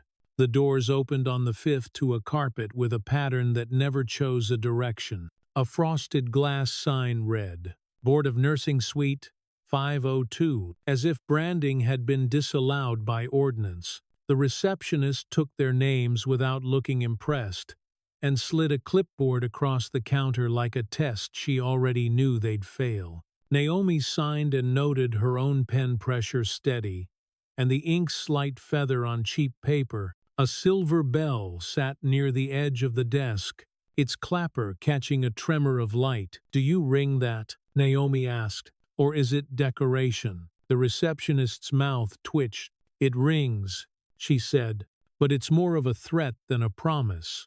They sat on chairs that tried to be polite. Devon checked his phone and put it away. "The board counsel's name is Harlan," he said. "He thinks commas are weapons." A door clicked. A man stepped out with a file under his arm and a haircut that made moral claims it couldn't keep. Harlan had the smoothness of someone who made a living removing splinters from language. "Ms. Carter," he said. "Mr. Rule, thank you for waiting. Ms. Lattimore is already inside." May rose from an interior chair as they entered the conference room. She had a legal pad open to a list with verbs and small boxes. Two were checked. A woman sat beside her, short hair, librarian glasses, eyes like a lake in winter. Harlan took the opposite side, set his file down, and folded his hand. "We're here to ensure process," he said. "The process I'm in," Naomi said, "or the one you use?" "Both," May said calmly. "We requested chain of custody on the complaint, origin, receipt, handling, storage, who, when, where, how." Harlan smiled in a way that made the word "practiced" feel like an insult. "The complainant has a right to anonymity." "We're not asking for who," May said. "We're asking for the how. If you can't prove the complaint is where it should be, when it should be, handled by who should handle it, your investigation bleeds." Devon set his phone on the table face down. Sign of an honest enemy. "If the chain's clean, I write that," he said. "If it's not, I write that louder." The librarian glasses. Woman nameplate. Clerk of records. Cleared her throat. A fragile sound in an unkind room. "We log all incoming," she said, stamped at the counter. "Date. Time. Docket number. Intake initials. Then it goes to counsel or to triage." May nodded. "So show us the log." Harlan's smile didn't move. "The log is internal." "Internal," Devon repeated, "like a stomach. Sometimes it gets sick." Co's fingers flexed on the table edge, knuckles white. She looked at Harlan, then at Naomi, and something in her face shifted, a small betrayal of the job in favor of the mirror. "I can read from it," she said to Harlan. Without showing, Harlan considered the ceiling vent and found nothing there. "You may read the entry," he said finally. "Only the entry." She opened a binder, the size of a family Bible, and turned pages with care. The paper had the soft sound of money saved and saved again. "Complaint anonymous regarding Naomi Carter. Received," she read, trailing off. Entry says 08, Certi, Stumped received. Docket, Courier, Brightwing Services. Intake. Harlan's signature illegible. May's eyebrows lifted a millimeter. "You sign intake." "Counsel." Harlan's smile learned a new trick. "I sign many things." "Courier timestamp." Devon asked. "Will verify against Brightwing." Co read again. Waybill notes. Delivery time 08. Cherie. No signature captured. Box check drop at counter. No staff initials on courier slip. Naomi heard the clank in that sentence like a pipe talking in winter. "So it was dropped," she said. "Not signed." Sometimes counter staff. Step away. Harlan said, we secure incoming. Where? May said. Harlan tapped the file by his elbow. Here. Now. May slid a small red stamp out of her bag and set it down. Received in block letters.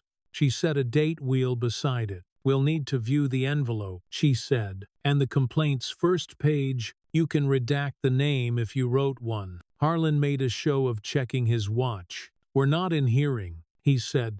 This is a courtesy. Courtesy is a door that opens two ways. May said. He opened the file and placed a manila envelope on the table.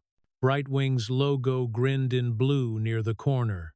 The envelope's flap had been cut, not steamed. The cut was straight, no tremor. Harlan set a sheet of paper next to it, with black rectangles covering parts that wanted to be seen. May didn't touch. We'll inspect visually, she said. No contact. She leaned close with the air of a jeweler. Postmark. Courier. Harlan said. No postmark. Flap adhesive torn clean. May said. No reseal marks. Docket number in pen on the top right. That your hand? Harlan blinked slow. It is. Sticker on the back. Devon asked. There is, Ko said. A tiny circle. Security? Scan to system, May asked. Yes, Ko said. Entry created by Herfy Board. At 08. Arshar. May sat back. So the intake happened, with counsel standing in for counterstaff. Without a signature on the delivery slip, Harlan gave her a look that tried to make arrogance look like patience. It was busy. Devon glanced at Naomi, then spoke like tossing a small stone in a still lake. We requested the city's traffic cam logs for that morning, he said. 2 cameras on charter were down from 07:30 to 09. Sure. A third shows a Brightwing bike courier circle the block at 08, Shiwu, then ride past without stopping. He returns at 08:36 and goes in. Harlan's smile went thin. You will not imply forgery. I won't imply, Devon said. I'll publish the frames. Silence tilted the room. The plant in the corner pretended not to listen. Naomi heard the building's old bones pop and settle. May clicked her pen. We'll subpoena Brightwing's internal GPS, she said, and the bikes on board, and the lobby camera here. Chain of custody cuts both ways. Harlan folded the file closed. Flat palms. A man tamping down dust. We will not be tried in the press. Neither will she, Vivian said, stepping into the doorway with a breath and a hurricane. She brought the smell of cold and clean clothes, the weight of someone who had spent her morning convincing donors to hold. You put her on the docket like a headline, she said to Harlan. We get to ask what ink you used. Harlan stood. His chair made a small confession. We're done here, he said. We're not. May said, we'll send a letter with today's observations. You'll respond with stamps and names. He left with the envelope under his arm. The door clicked shut. The receptionist's bell chimed once from the outer room, without a finger touching it. A vibration from the air or the train passing a block away. Ko kept her seat. Her hands smoothed the corner of a page until the fibers submitted. She looked at Naomi, and the look was both apology and invitation. You should request the lobby camera, she said, voice too low for minutes. Our system overwrites at 30 days. We're on day 27. Thank you, Naomi said. 2 words. No decoration. I'll log your visit, Ko said, a promise to the future. I'll note that you asked for chain of custody and were denied. That becomes record. Vivian exhaled as if her ribs had been holding the last 3 years. Lunch, she said to Naomi. A place with forks that don't bend. Devon shook his head. I'll circle Brightwing, he said. Then the courier. People who ride for a living keep time. They walked out into winter, thin enough to crack. Street sound made its practical music bus brakes. A jogger's breath. a far siren that belonged to someone else. Naomi stopped at the curb and let the light find her face. She pulled the freezer envelope out from her coat and handed it to May. From an EMT, she said, "Run sheet copy. We signed chain of custody in a parking lot." May took it with two hands like it contained heat. "We'll notarize your receipt," she said. "We'll log it into QA. Print hash, sign, who, when, where, how." "Malaki Ortiz," Naomi said. "House transfer after the call. He's the gray ally in this story. The ones in gray get hit first," Vivian said. "We'll shield him with paperwork he didn't know he needed." They crossed to the parking garage. Inside, the concrete held the days cold like a grudge. Their footsteps sounded larger than their bodies. On the landing between levels 3 and 4, a uniform appeared as if printed there. "Security, not board." The patch said Mer Health Facilities in blue that pretended to be official. "Ms. Carter," the guard said, "friendly and wrong. Could we chat?" "About what jurisdiction?" May said. "Dry. Just a safety brief," he said. "Lots had break-ins." Vivian put her hand through Naomi's arm, committing to body language as law. "We're late," she said. "Send a memo." The guard smiled with all his teeth. He moved aside with a little bow. As they passed, Naomi clocked his radio set to a channel that hissed and clicked. A second guard stood in shadow, near the stairwell, with a camera strap around his neck. He looked away too quickly. Outside, the sky had gone the color of old coins. Naomi stopped at the curb and listened to the city breathe through its teeth. She felt the bell in her pocket without taking it out. A ghost rope she'd learned to pull. Across the street, a bright-wing bike rolled up and coasted to the building's entrance. The rider checked a cheap digital watch and shook his head. Sir San," Devon said, appearing at her shoulder. "He says that was his delivery time that day, not 08. Sure. He has the GPS file on his phone. He'll show us at lunch." May's mouth made a shape like progress. "We'll get that sworn," she said. "We'll put it on paper. We'll name the time." Vivian squeezed Naomi's elbow. A quiet contingency plan disguised as affection. "Eat," she said. "We need you fueled for the hearing, not flattened." Naomi nodded. She looked back up at the 5th floor. A figure in the window stood a moment, a dark cutout against pale glass, then stepped away. The plant in the lobby kept breathing the air it was given. Down on the sidewalk, the bike courier rang his bell once. It sounded thin and true. It hung in the cold, and then didn't swallowed by a bus, by the city, by the story trying to choose its own narrator. The copier in May's office had a stubborn line down the middle like a scar. It hummed under the weight of a new stack. Notarized affidavit from Malachi. Bright-wing GPS printouts. Naomi's receipt of the freezer envelope, with her signature still damp in spirit. The window showed a city that had gone flat and pewter. Heating pipes clicked like someone counting on an old abacus. "Stamp there," May said, tapping a blank footer. "Date wheel first, then your initials, left of mine." Naomi did it. Press. Roll. Initial. The red sank into the paper with the satisfaction of a seal that believed in itself. Who, when, where, how looked up from every page like a quiet choir. Vivian stepped in without her coat, cheeks pinked by the walk, a knit cap in her hand. She didn't seem to remember taking off. "Board clerk called," she said. "They lost a lobby camera clip from last month. A construction contractor was testing the recorder." May's nostrils flared. "Then we're lucky our courier brought his own GPS." Graham followed with a string bag of takeout and an expression that didn't match any of the usual ones. He set the food on the table and didn't open it. "Someone posted Naomi's address," he said. "A citizen journalist's account. It's moving." The room took half a breath and held it. The radiator knocked twice. Embarrassed to be audible. "My mother," Naomi said, already reaching for her phone. "Security's on their way," Vivian said. "I called before the article finished loading." May slid her a look that meant, "Don't give the internet your adrenaline." "We restrain," she said.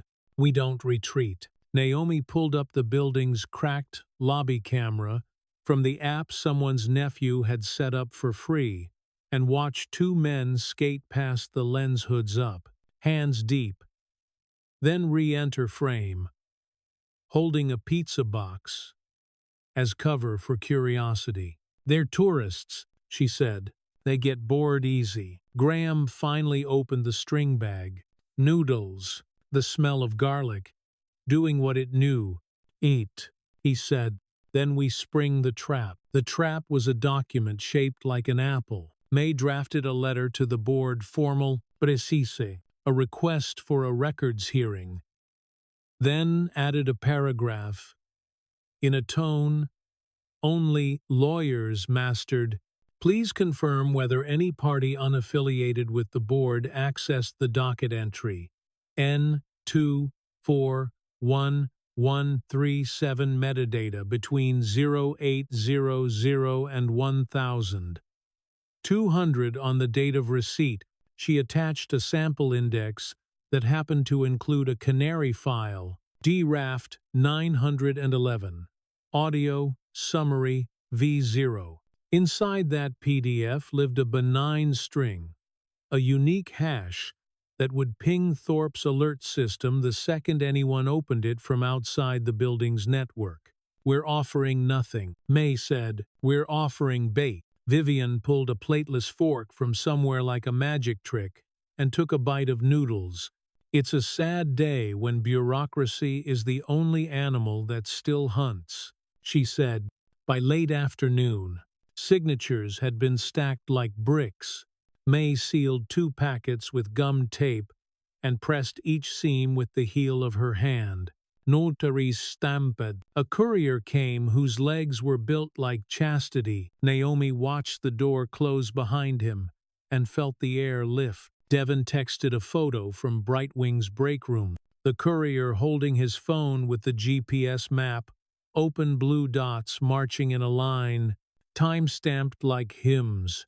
"He'll swear it. His manager will hate it." 6 p.m. 4. On background quote, Naomi typed back, "Bring a question they can't outrun." He sent a thumbs up, shaped like a small weapon. Evening found them at Harborview. Lights low, back office lit by 2 desk lamps, and the soft, drowsy pulse of Vault 3. Thorpe arrived in a wool cap that had seen more winters than his job. He carried a zippered case like a musician. He unpacked a laptop, a small hardware token, a metal tin of numbered tamper seals. "Canaries roosting," he said, sliding onto a chair. "Open that draft from outside, and my system sings." "How loud?" Amina asked from the doorway, hands wrapped around a paper cup, coffee steamed, bitter and hopeful. "IRS loud," Thorpe said. "I'll know which IP, which minute, which admin ID was wearing which shoe." Naomi looked past him to the waiting room. The chairs were empty. The fish tank burbling like someone trying to remember a joke. She could feel the hum of the oxygen concentrator at home in her bones, a low domestic engine. Her phone vibrated. "Marcus, her brother, you good." A beat later, Ma saw the thing online. She typed, "On my way soon." Then her screen changed without her asking. "Unknown number. You're playing with fire, Ms. Carter. Paper cuts can bleed out. Let this go." She considered the line like an X-ray she didn't order. The number traced to nowhere easy. She slid the phone face down and wrote the time on a sticky note. Shabbat, 12, threat, text unknown. She initialed it. She put it in the QA folder because even fear could be a document. They left at 7 with binders locked and the canary in its file singing to itself. Outside, The air had crusted to a thin, brittle cold. Naomi tucked her scarf high, breathed through wool until the sting got practical. Graham's SUV idled at the curb. He took them to 3B like he always had a key to this street. Two security guys met them, their foundation contracted. Not rent a fake. One took the stairs. One. The elevator in case the watching required more angles than decency allowed. Patricia opened the door, hair wrapped in a scarf with stars on it. Rosemary sat on the couch, the little silver bell in her lap like a pet that didn't need feeding. It's louder online than in the hall, Patricia said. I shushed it anyway. Naomi hugged her, smelled fabric softener and the day's onion. She crouched in front of Rosemary and took the bell gently. The silver had a dent near the lip. She looked up. I dropped it, Rosemary said. My hand forgot grace. It still rings, Naomi said, and made it chime. The sound was thin, determined. It hung in the air just long enough to change the room. Graham checked the locks, the way a man without tools contributes. Vivian straightened the stack of mail on the table. We put you up at a hotel, she said. Just one night, enough to starve a crowd. Patricia started to shake her head. Naomi touched her wrist. Please, Naomi said, take this one from me. They packed fast clothes, Rosemary's pills, the concentrator's backup tank in a bag made for groceries. Amina texted, I'm on my way to sit the night at the clinic. If they come, they'll see me first. Naomi sent back a heart she meant and hated. In the stairwell, a neighbor on 2 leaned out and whispered, We see you. Naomi didn't know whether to look back. She raised a hand. It felt like a vote. They dropped Patricia and Rosemary at a bland chain hotel near the expressway whose desk clerk had the good sense not to ask. Vivian left her credit card as if planting a flag. Naomi lingered in the room too long, making sure the unfamiliar bed didn't feel like a trap. Rosemary set the bell on the nightstand, and the little thing made the whole cheap room look like it had a purpose. Don't be a hero, Patricia said at the door. I'll be a clerk, Naomi said. Back at Harborview near 10, the clinic was dark but awake. Amina sat at the front desk with a paperback open and her feet in soft socks. In the back office, Vault blinked the slow, calm blink of a patient machine. Thorpe slept on a yoga mat like a soldier who trusted walls if he picked them himself. Naomi poured tea for something to do that looked like kindness. The microwave hummed, turned, stopped.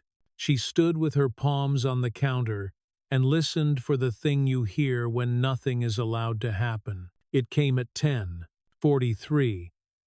As a trill from Thorpe's laptop and then a cascade from the token's tiny speaker.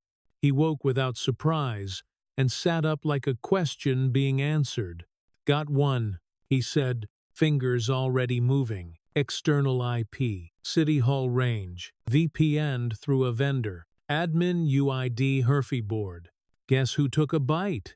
May leaned in the doorway, hair undone by the hour. She'd come back when the words canary and roosting refused to let her sleep. Capture it, she said. Thorpe ran a capture, printed the access log, a slab of time and address. The printer whined, warmed, spat. Naomi took the page. Thorpe affixed a tamper seal across the page and the binder. May signed the seam. Naomi initialed. The air got a degree warmer. A car idled outside and then moved on. Upstairs, someone dropped a spoon and apologized to no one. Amina snapped her book closed gently. We breathe, she said. We breathe, Naomi said. The clinic phone rang once, one short, testing ring then stopped. Naomi let it be a ghost. She looked at the bell on the desk, thought of the dent in the one at the hotel, thought of the ding in city systems when something opened that shouldn't. Her phone buzzed on the counter. Devon, board's counsel opened your bait. Brightwing will swear delivery time tomorrow at 9. I have a line on a paramedic. who was told to change a word on a run sheet. A second after, Mercer's comms team is pitching me an exclusive about a rogue nurse who endangered a fetus. They think flattery buys erasers. She typed, ask them to explain why the board's user is opening our draft. On the record, he sent back a single word, nasty. Thorpe shut the laptop like closing a lid over a live thing and rubbed his eyes. It'll do, he said. We'll notarize in the morning. Bring donuts. Amina stood and stretched, sweater lifting a sliver of skin to the coal. I'll make rice and beans, she said. Donuts after. Naomi stepped into the quiet waiting room. The aquarium's fish turned lazy circles as if practicing eternity. The plastic chairs sat ready to hold other people's weight. She touched the laminated card in her pocket, felt the edges, the pressed letters, who at the top, when where a stamp lives, where in an address that refuses to change itself, how in ink that doesn't run. Outside, a bicycle rolled past and the rider rang his bell twice, a small announcement to a street that had already chosen not to care.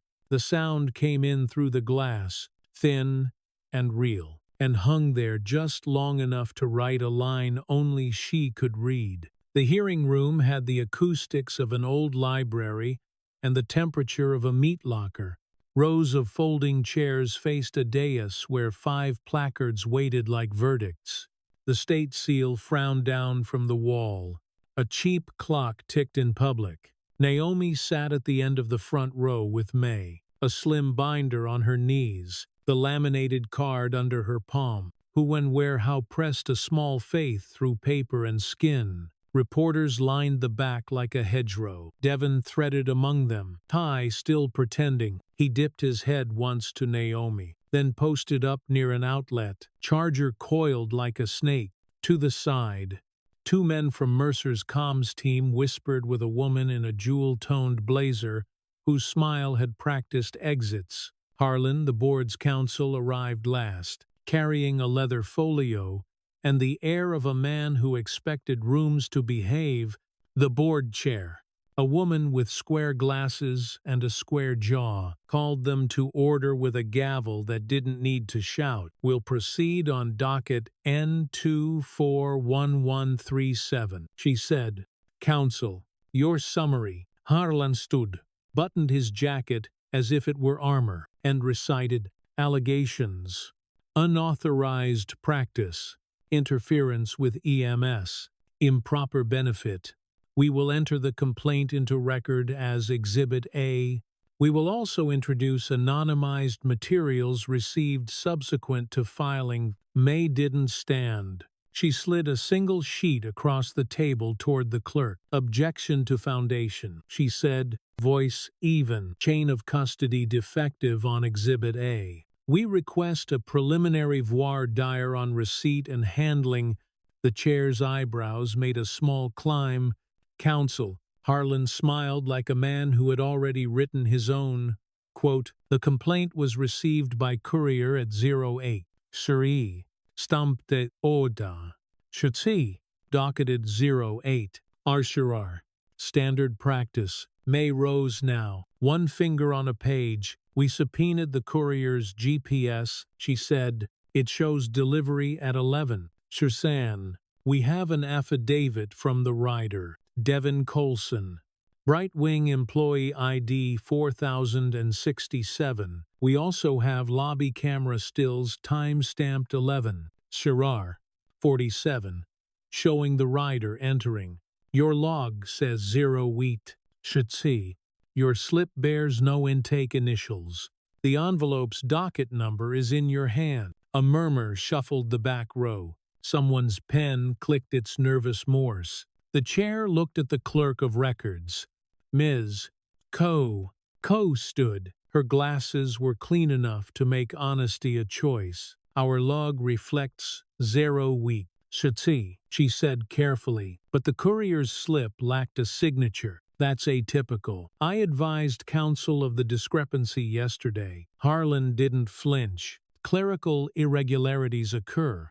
He said, they do not corrupt allegations. May slid another document to the clerk. Defense Exhibit 1, she said. Affidavit of courier. GPS printouts. Lobby still. Notarizations. Chain of custody receipt from Vault 3. The chair accepted the packet like a glass of water. We'll mark it, she said.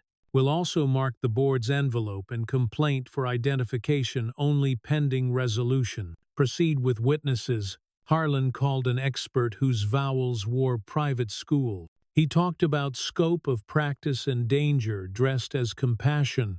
Naomi watched his hands. They never left the podium. May called first. Malaki Ortiz. He walked to the table with a medic's gait tired, deliberate, shoulders set for weight. He swore in with eyes on the seal and sat. Mr.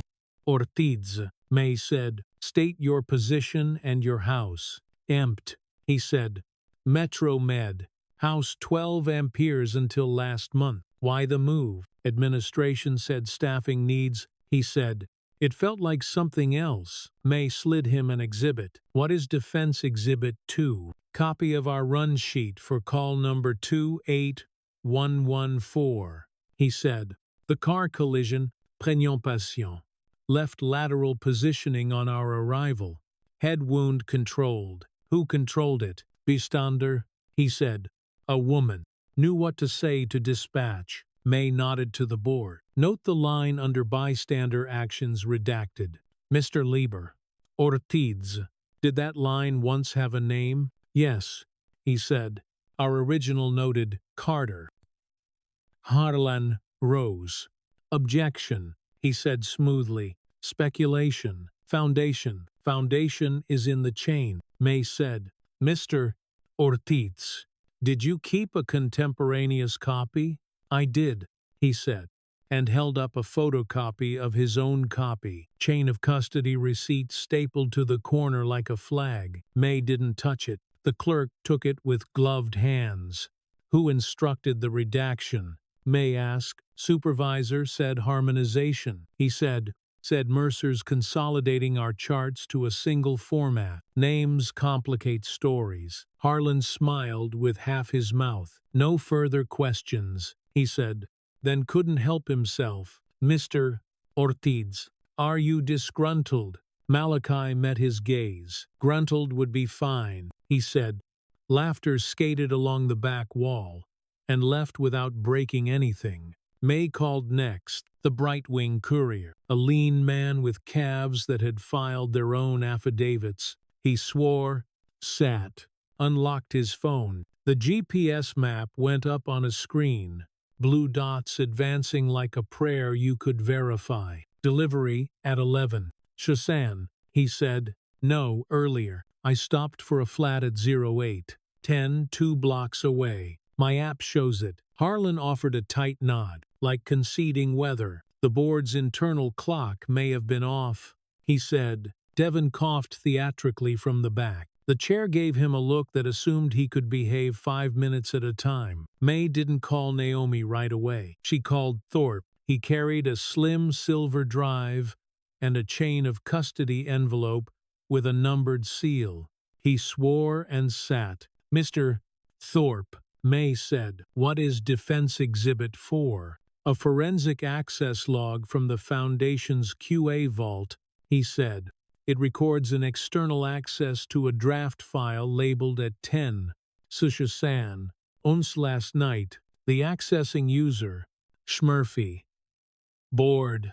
The session originated from an IP block assigned to state systems, tunneled through a vendor VPN. Device ID. Win Client 02. Harlan stayed seated, his hand flattened on his folio as if pressing down a bird. Irrelevant, he said mildly. We are not here to audit your office. We are here, May said, to determine whose narrative walked into this room dressed as evidence. When board counsel accesses defense work product off-network on the eve of hearing, it goes to process and to motive. The chair's jaw worked once, an old muscle remembering war. Mr. Murphy, she said, turning to Harlan without looking at him, did your credentials access a defense file last night? Harlan smiled. It did not travel to his eyes. "Anyone with admin rights could impersonate mine," he said. "Threat actors tend to prefer credit cards over PDFs," Devon said, too loudly. The chair rapped the gavel once. The sound etched the air. "Answer the question," she said. Harlan spread his hands. "Saint of plausible deniability." "I did not personally open any defense files," he said. "Personally," May repeated. Like testing a step, she marked her pad with a small square. "Noted." At last, May called Naomi. The room shifted a little, the way rooms do when the subject sits at the table. Naomi swore in, and felt the oath settle like proper weight. "Ms. Carter," May said, "tell the board what you did." Naomi kept her voice in the lane she'd practiced. "I assessed," she said. "I stabilized. I called 911 at 10. Arshaluk. I identified severe range blood pressure, visual scotomata, epigastric pain, signs of severe preeclampsia. I positioned left lateral, applied pressure to a head wound, transferred care to EMS at 10. Santrasid. I logged the request for the 911 audio at 15. Sherba. Sishisu. We hashed the shell file at 11. Lingsan. 19. To create a tamper-evident timeline. And after, May said, after, the patient and fetus died. Naomi said, the words came out like bricks, heavy, unavoidable. I did not publicize anything. I did not solicit benefit. The foundation offered me a job I already did. I accepted. Harlan stood. "Miss Carter," he said, tone tender as a blade. "Are you familiar with the Nurse Practice Act?" "Yes," she said. "Does it authorize students to diagnose?" "It authorizes humans to keep humans breathing until help arrives," she said. "I named signs so the right help would come faster." "And did it?" he asked. "No," she said, letting something colder into the word. "But not because we didn't try. It pivoted. Do you understand why it might look opportunistic to accept financial support from the very family whose tragedy made you newsworthy? It looks like fairness to accept help you earn," she said. "It looks like community. It looks like the opposite of opportunism," she added, and let her eyes rest on Mercer's calm staff, as if checking their pulse. May reclaimed her. "Ms. Carter, what is this?" She held up the laminated card. "Clinic rule." Naomi said. "Who? When? Where? How?" "We write it because memory forgives what paper won't." The chair leaned forward. "Ms. Carter, do you have any reason to believe the complaint was filed in good faith?" "I have reason to believe it entered this building in fog and left in costume," she said. "I have reason to believe a private interest. Profits. When you believe I am a problem," silence sat with them for a beat, then broke as the back door opened and someone who never should have entered strolled in. Colton Mercer wore TV daylight in a dim room. He took a seat against the wall like a man buying a view. "Objection," May said before he could smile. "This isn't a forum for public comment. I'm a stakeholder," he said, voice calibrated, teeth quiet. "Our company partners with the city on emergency response. We care deeply about standards of care." Devon raised his hand without waiting to be called. The chair didn't recognize him, but she didn't stop him either. "Mr.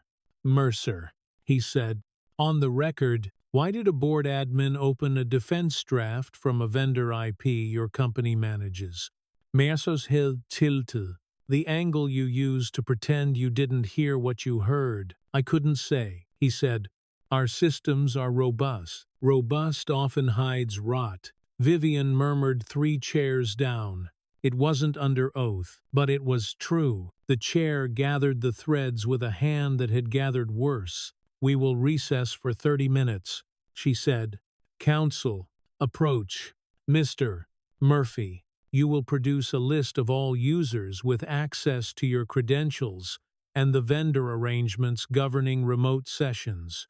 Now, the gavel tapped. precise as a stamp. Chairs scraped. People stood and tried to look taller than their fear. Naomi returned to her seat and sat very still. The room smelled faintly of toner and old coffee, and the wool of other people's coats. Her phone buzzed in her pocket. A text from Amina. Clinic. Okay, your mom and Graham's tucked in. Bell on nightstand. Dented but proud. Another from an unknown number. This one raw. They're going to eat you alive. She wrote the time on her program, initialed it, and slid it into the binder. Document the threat. Deny it dinner. Devon slid into the chair behind her and leaned forward just enough. I've got Brightwing on record, he whispered. And a Hillcrest nurse who says a supervisor told her to clean up a note. Name, Naomi asked. She'll give it if the board compels, he said. Gray turns white when paper arrives. Naomi stared at the seal on the wall until it blurred and turned into a bell. She blinked, and it wasn't. The clock ticked the recess down like a drip. May returned from the bench conference and sat with her hands flat. Well, Vivian asked. May's mouth was a straight line on a good day. Now it was an equation. They're rattled, she said. The chair cares about process. Murphy overreached. Mercer should not have walked in. We didn't win yet. We lost anything? Naomi asked, quietly. Yes, May said. Privacy. Permanently. She didn't candy it. Whatever happens, they made you a public thing. Naomi let the loss land. It would not be returned. She kept breathing. The laminated card warmed under her palm. Outside the door, footsteps moved like weather. Somewhere behind the wall, a small bell rung twice. Someone's desk ornament hit by a passing bag. Or the building asking for patience. The chair took the dais again. The room settled. Naomi pictured a freezer behind a bag of peas and a manila envelope, with a seam she'd pressed with her thumb until the heat from her skin said, stay closed. She imagined a baby's foot kicking under her hand. She held both things without choosing which was heavier. When the board reconvened, the air felt heavier, as if someone had turned up gravity in half clicks. The chair adjusted her glasses with 2 fingers and looked over the rim in a way that made adults remember school. We've reviewed defense exhibits 1 through 4, she said. We will also mark for identification the board's internal log entry for docket and related vendor session records, to be produced shortly. Her gaze slid to Harlan, who didn't blink.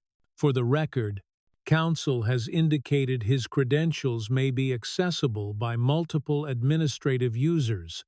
We will require a list. May's pen rested. Tip on paper. A held breath turned into plastic. Naomi felt the laminated card under her palm like a small square of courage. Mr. Murphy, the chair said, if a vendor session opened a defense draft, that is extraordinary. Explain. Harlan smoothed his tie with a thumb that didn't quite obey. We contract network services for uptime, he said. Automations crawl incoming filings for virus signatures. Metadata irregularities. It is possible a bot. Bots don't log. Murphy bored. May said without looking up. Human do. The chair lifted a hand and the air obeyed. We'll determine that, she said. For now, the courier's affidavit and the lobby still contradict the board's timestamp. The absence of an intake signature on the Brightwing slip is concerning, and the redaction on the EMS run sheet raises process questions beyond this hearing. She folded her hands. We're not a criminal court, but we are a body that respects sequence. Our authority lives in it. She turned to Naomi. Ms. Carter, do you have any additional documents to enter? Naomi nodded. Her throat felt lined with paper. Yes, she said. Defense Exhibit 5. My chain of custody receipt for the EMS run sheet copy received from EMT Ortiz. Defense Exhibit 6. A copy of the oxygen concentrator rental invoice for Ms. Lynn's mother, showing a past due notice, issued the same day the complaint landed. She stopped herself from making its sermon. It goes to motive for why I accepted employment from the foundation. Note opportunism, survival. May slid both items to the clerk, who handled them like they were framed photos. The chair looked at the invoice long enough to let reality enter through the bureaucratic door. Then she nodded to Harlan. Cross. Harlan stood with the pose of a man about to be reasonable. Ms. Carter, he said, did you ever tell media that you were the one who saved the patient? No, Naomi said. I said nothing on camera. Did you benefit materially from the incident? I got a job doing the job I had been doing, she said. If that's material, yes. Would you accept, he said, tilting his head, that your presence at the scene and subsequent employment created a perception problem? She thought of the bell on the hotel nightstand, dented and proud. Perception is what you sell, she said. I can't afford it. A reporter stifled a laugh. The clock ticked louder to compensate. Harlan smoothed his folio and sat. The chair took a moment that felt like good governance. This panel rules as follows, she said, voice settling into verdict. On the question of unauthorized practice, we find Ms. Carter's actions fell within Good Samaritan protections and basic emergency measures taught in community courses. The Nurse Practice Act does not bar a person from describing observed symptoms to a dispatcher on interference with EMS. The EMS run sheet and testimony indicate transfer of care occurred promptly on arrival. No interference proved. On improper benefit. This body does not adjudicate employment ethics. That matter is outside our scope. A breath moved through Naomi so quietly she learned it by absence. The chair continued. However, she said, we are initiating an internal investigation into docket intake irregularities and unauthorized access to defense materials. We will refer potential tampering both of board process and of medical documentation to the Inspector General's office.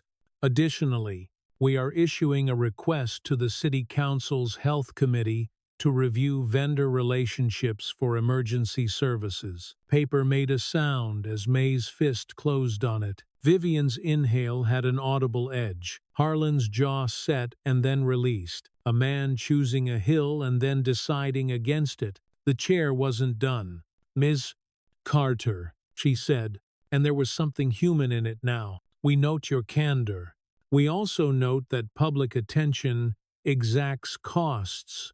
You may leave through the side door. She rapped the gavel once, like a stamp that wished it were a benediction. Hearing adjourned, noise rushed in reporters standing, a microphone stand clacking against a chair, two phones colliding. Devon caught Naomi's eye and mouthed later, already shouldering through bodies toward the hallway where the Brightwing courier waited, helmet in hand, ready to become less anonymous. Naomi rose with care. May gathered exhibits with the neat violence of a surgeon. Vivian pressed a palm to Naomi's back, heat through cloth. They took the side door, past a metal filing cabinet that wore dents like metals, and into a stairwell that smelled of dust and lemon cleaner. On the landing, Vivian stopped. You okay? She asked. I lost my name, Naomi said, and got it back spelled differently. That's how they return things, May said. With a fee, she checked her watch. Press will be around back. We can hold a 2-sentence line. We're grateful for the panel's respect for process. We welcome oversight. She smiled a millimeter. We weaponize civility. They stepped into the loading dock light. A winter sun made the concrete look like paper. The world met them mics, cameras, strangers' faces hungry for certainty. Naomi held the laminated card in her pocket and let her thumb find the grooves like reading Braille, who had been answered, when now lived as ink and GPS, where had a street and a building and a suite number that could be subpoenaed. House sat on a table under seal. Vivian spoke first, the foundation voice refurbished for sturdier service. "We appreciate the board's careful work," she said. "We will cooperate fully with any review of process. We stand by Ms. Carter." A reporter yelled, "Ms. Carter, did you?" But the sound folded under the sudden electric hush that happens when power enters a vacuum. Colton Mercer, flanked by two men who could have been escrows in suits, had decided the loading dock was a stage. He stepped forward into the line of sight the cameras carve. "Today shows why standards matter," he said, leather gloves in one hand, the other open. "We need systems that don't depend on well-meaning improvisation." Mercer Health is ready to partner with the city to deliver measurable outcomes. Devon's voice came from a new angle, dry and bright. "How measurable?" he called. "Enough to log into board accounts and measure defense files." Mercer smiled tighter. "We have robust security practices," he said. "Vendors handle. Your comms director emailed me at 10. Wushi, Devon said. Friendly, deadly, asking for comment on a draft title he could only know if he'd seen our bait. "I'd be happy to forward the time-stamped header to the Attorney General." Mercer's jaw did a small, involuntary chew. One of his flanks stepped in, murmured something with the rhythm of, "Not here." They tried to move the ark and discovered it was made of brick. May didn't press. She didn't need to. A black sedan eased into the dock, government plates catching light the way trouble does. Two people stepped out, a woman with an ID lanyard that said, "Inspector General," a man with a clipboard, old-fashioned enough to be true. "Mr. Murphy," the IG woman said, not loudly and exactly right. "We need to preserve devices." She turned her head a fraction, enough to include Mercer, "and we'll need to speak with Mercer Health about vendor access protocols." Harlan appeared at the dock edge like a late defendant. "Counsel requests," he began. "Counsel can bring the list we asked for," the IG said, already walking. "Now would be good." Mercer's smile learned its limit. He nodded too many times. The IG's people floated past him and into the building briskly, like paper in a wind that finally blew the right direction. It didn't feel like victory. It felt like weight redistributed. Naomi slipped away from the microphones while they tracked shinier prey. In the lot, the Brightwing courier leaned his bike against a concrete post and exhaled like he'd been holding it since 11:13 the other day. "You did good," he said, eyes on the asphalt. "You too," she said. He grinned. "Quick and crooked. I just ride," he said. "But sometimes you get to ring a bell." A text lit her phone. "Amina. Clinic quiet. Your mom says the hotel eggs are an insult." Rosemary made the bell sing anyway. Another from an unknown number. "Disparity syntax. Please don't use my name. They'll move me again." She added the time to the edge of her program and folded it into the binder. "Paper makes a body of fear manageable." May reappeared. "City Hall wants us at 4, she said. Closed door. Health committee chair sounds angry in the correct way. "Angry enough to cut contracts?" Naomi asked. "Angry enough to ask who writes them," May said. They walked toward Harborview because home is where the failing machines are yours. The sky had chosen slate. Salt chewed at the curb. A bus driver made eye contact at the crosswalk and gave them a nod that felt like a benediction. Inside the clinic, the aquarium made its small, durable music. The fish turned their eloquent circles. The waiting room chairs waited with patience. Chairs don't get credit for. Amina rose from the desk and hugged Naomi too hard. "You look taller on my phone," she said, wiping her eyes with a sleeve. "Or I did." Thorpe, popped his head from the back office. "EG's emailed," he said, almost shy. "They want our logs. I get to label things in ways that hurt people who hurt our things." Graham arrived with a bag of oranges and a weird relief. Vivian rolled up her sleeves without ceremony. The freezer hummed. "Faithful." Naomi opened it, reached behind the peas, and touched the old envelope seam with a thumb still closed. She wandered to room 2, where the blood pressure cuff hung, quiet and ready. The vinyl gave cool against her palm. She could feel the indentation where hundreds of arms had made their case to the numbers. Her phone vibrated with a call she'd been expecting and dreading. Rosemary's voice came through thin and fierce. "Is justice a thing?" Rosemary asked. "Or a wind?" "A wind," Naomi said. "But today it remembered us." "Good," Rosemary said. "I want soup." Naomi laughed. "Soft." "I'll bring it," she said, "with bread that makes sense." Before she hung up, Rosemary added, "You kept the bell ringing." "I just wrote what it said," Naomi answered. She stepped back into the hall. The clinic was full of small sounds, the printer warming like a throat clearing, a child's shoe tapping an anxious beat, Amina's laugh cutting the day into portions that could be swallowed. Outside, a bicycle bell trilled twice hopeful. Real. It passed the glass, hung a second, and slid away into the honest noise of the city. Naomi slid the laminated card from her pocket and laid it on the front desk under the clear plastic like a relic. Who? When? Where? How? 4 boxes that had kept her from dissolving. She met Amina's eye. "We change one thing," Naomi said. "A 5th box." Amina raised an eyebrow. "What next?" Naomi smiled. "Why this time," she said, "so we don't let them make our work an accident." Amina found a Sharpie and wrote it on a sticky, block letters, "Neat enough to be worship." She pressed it to the desk beside the card. The ink shone a second, then zonk.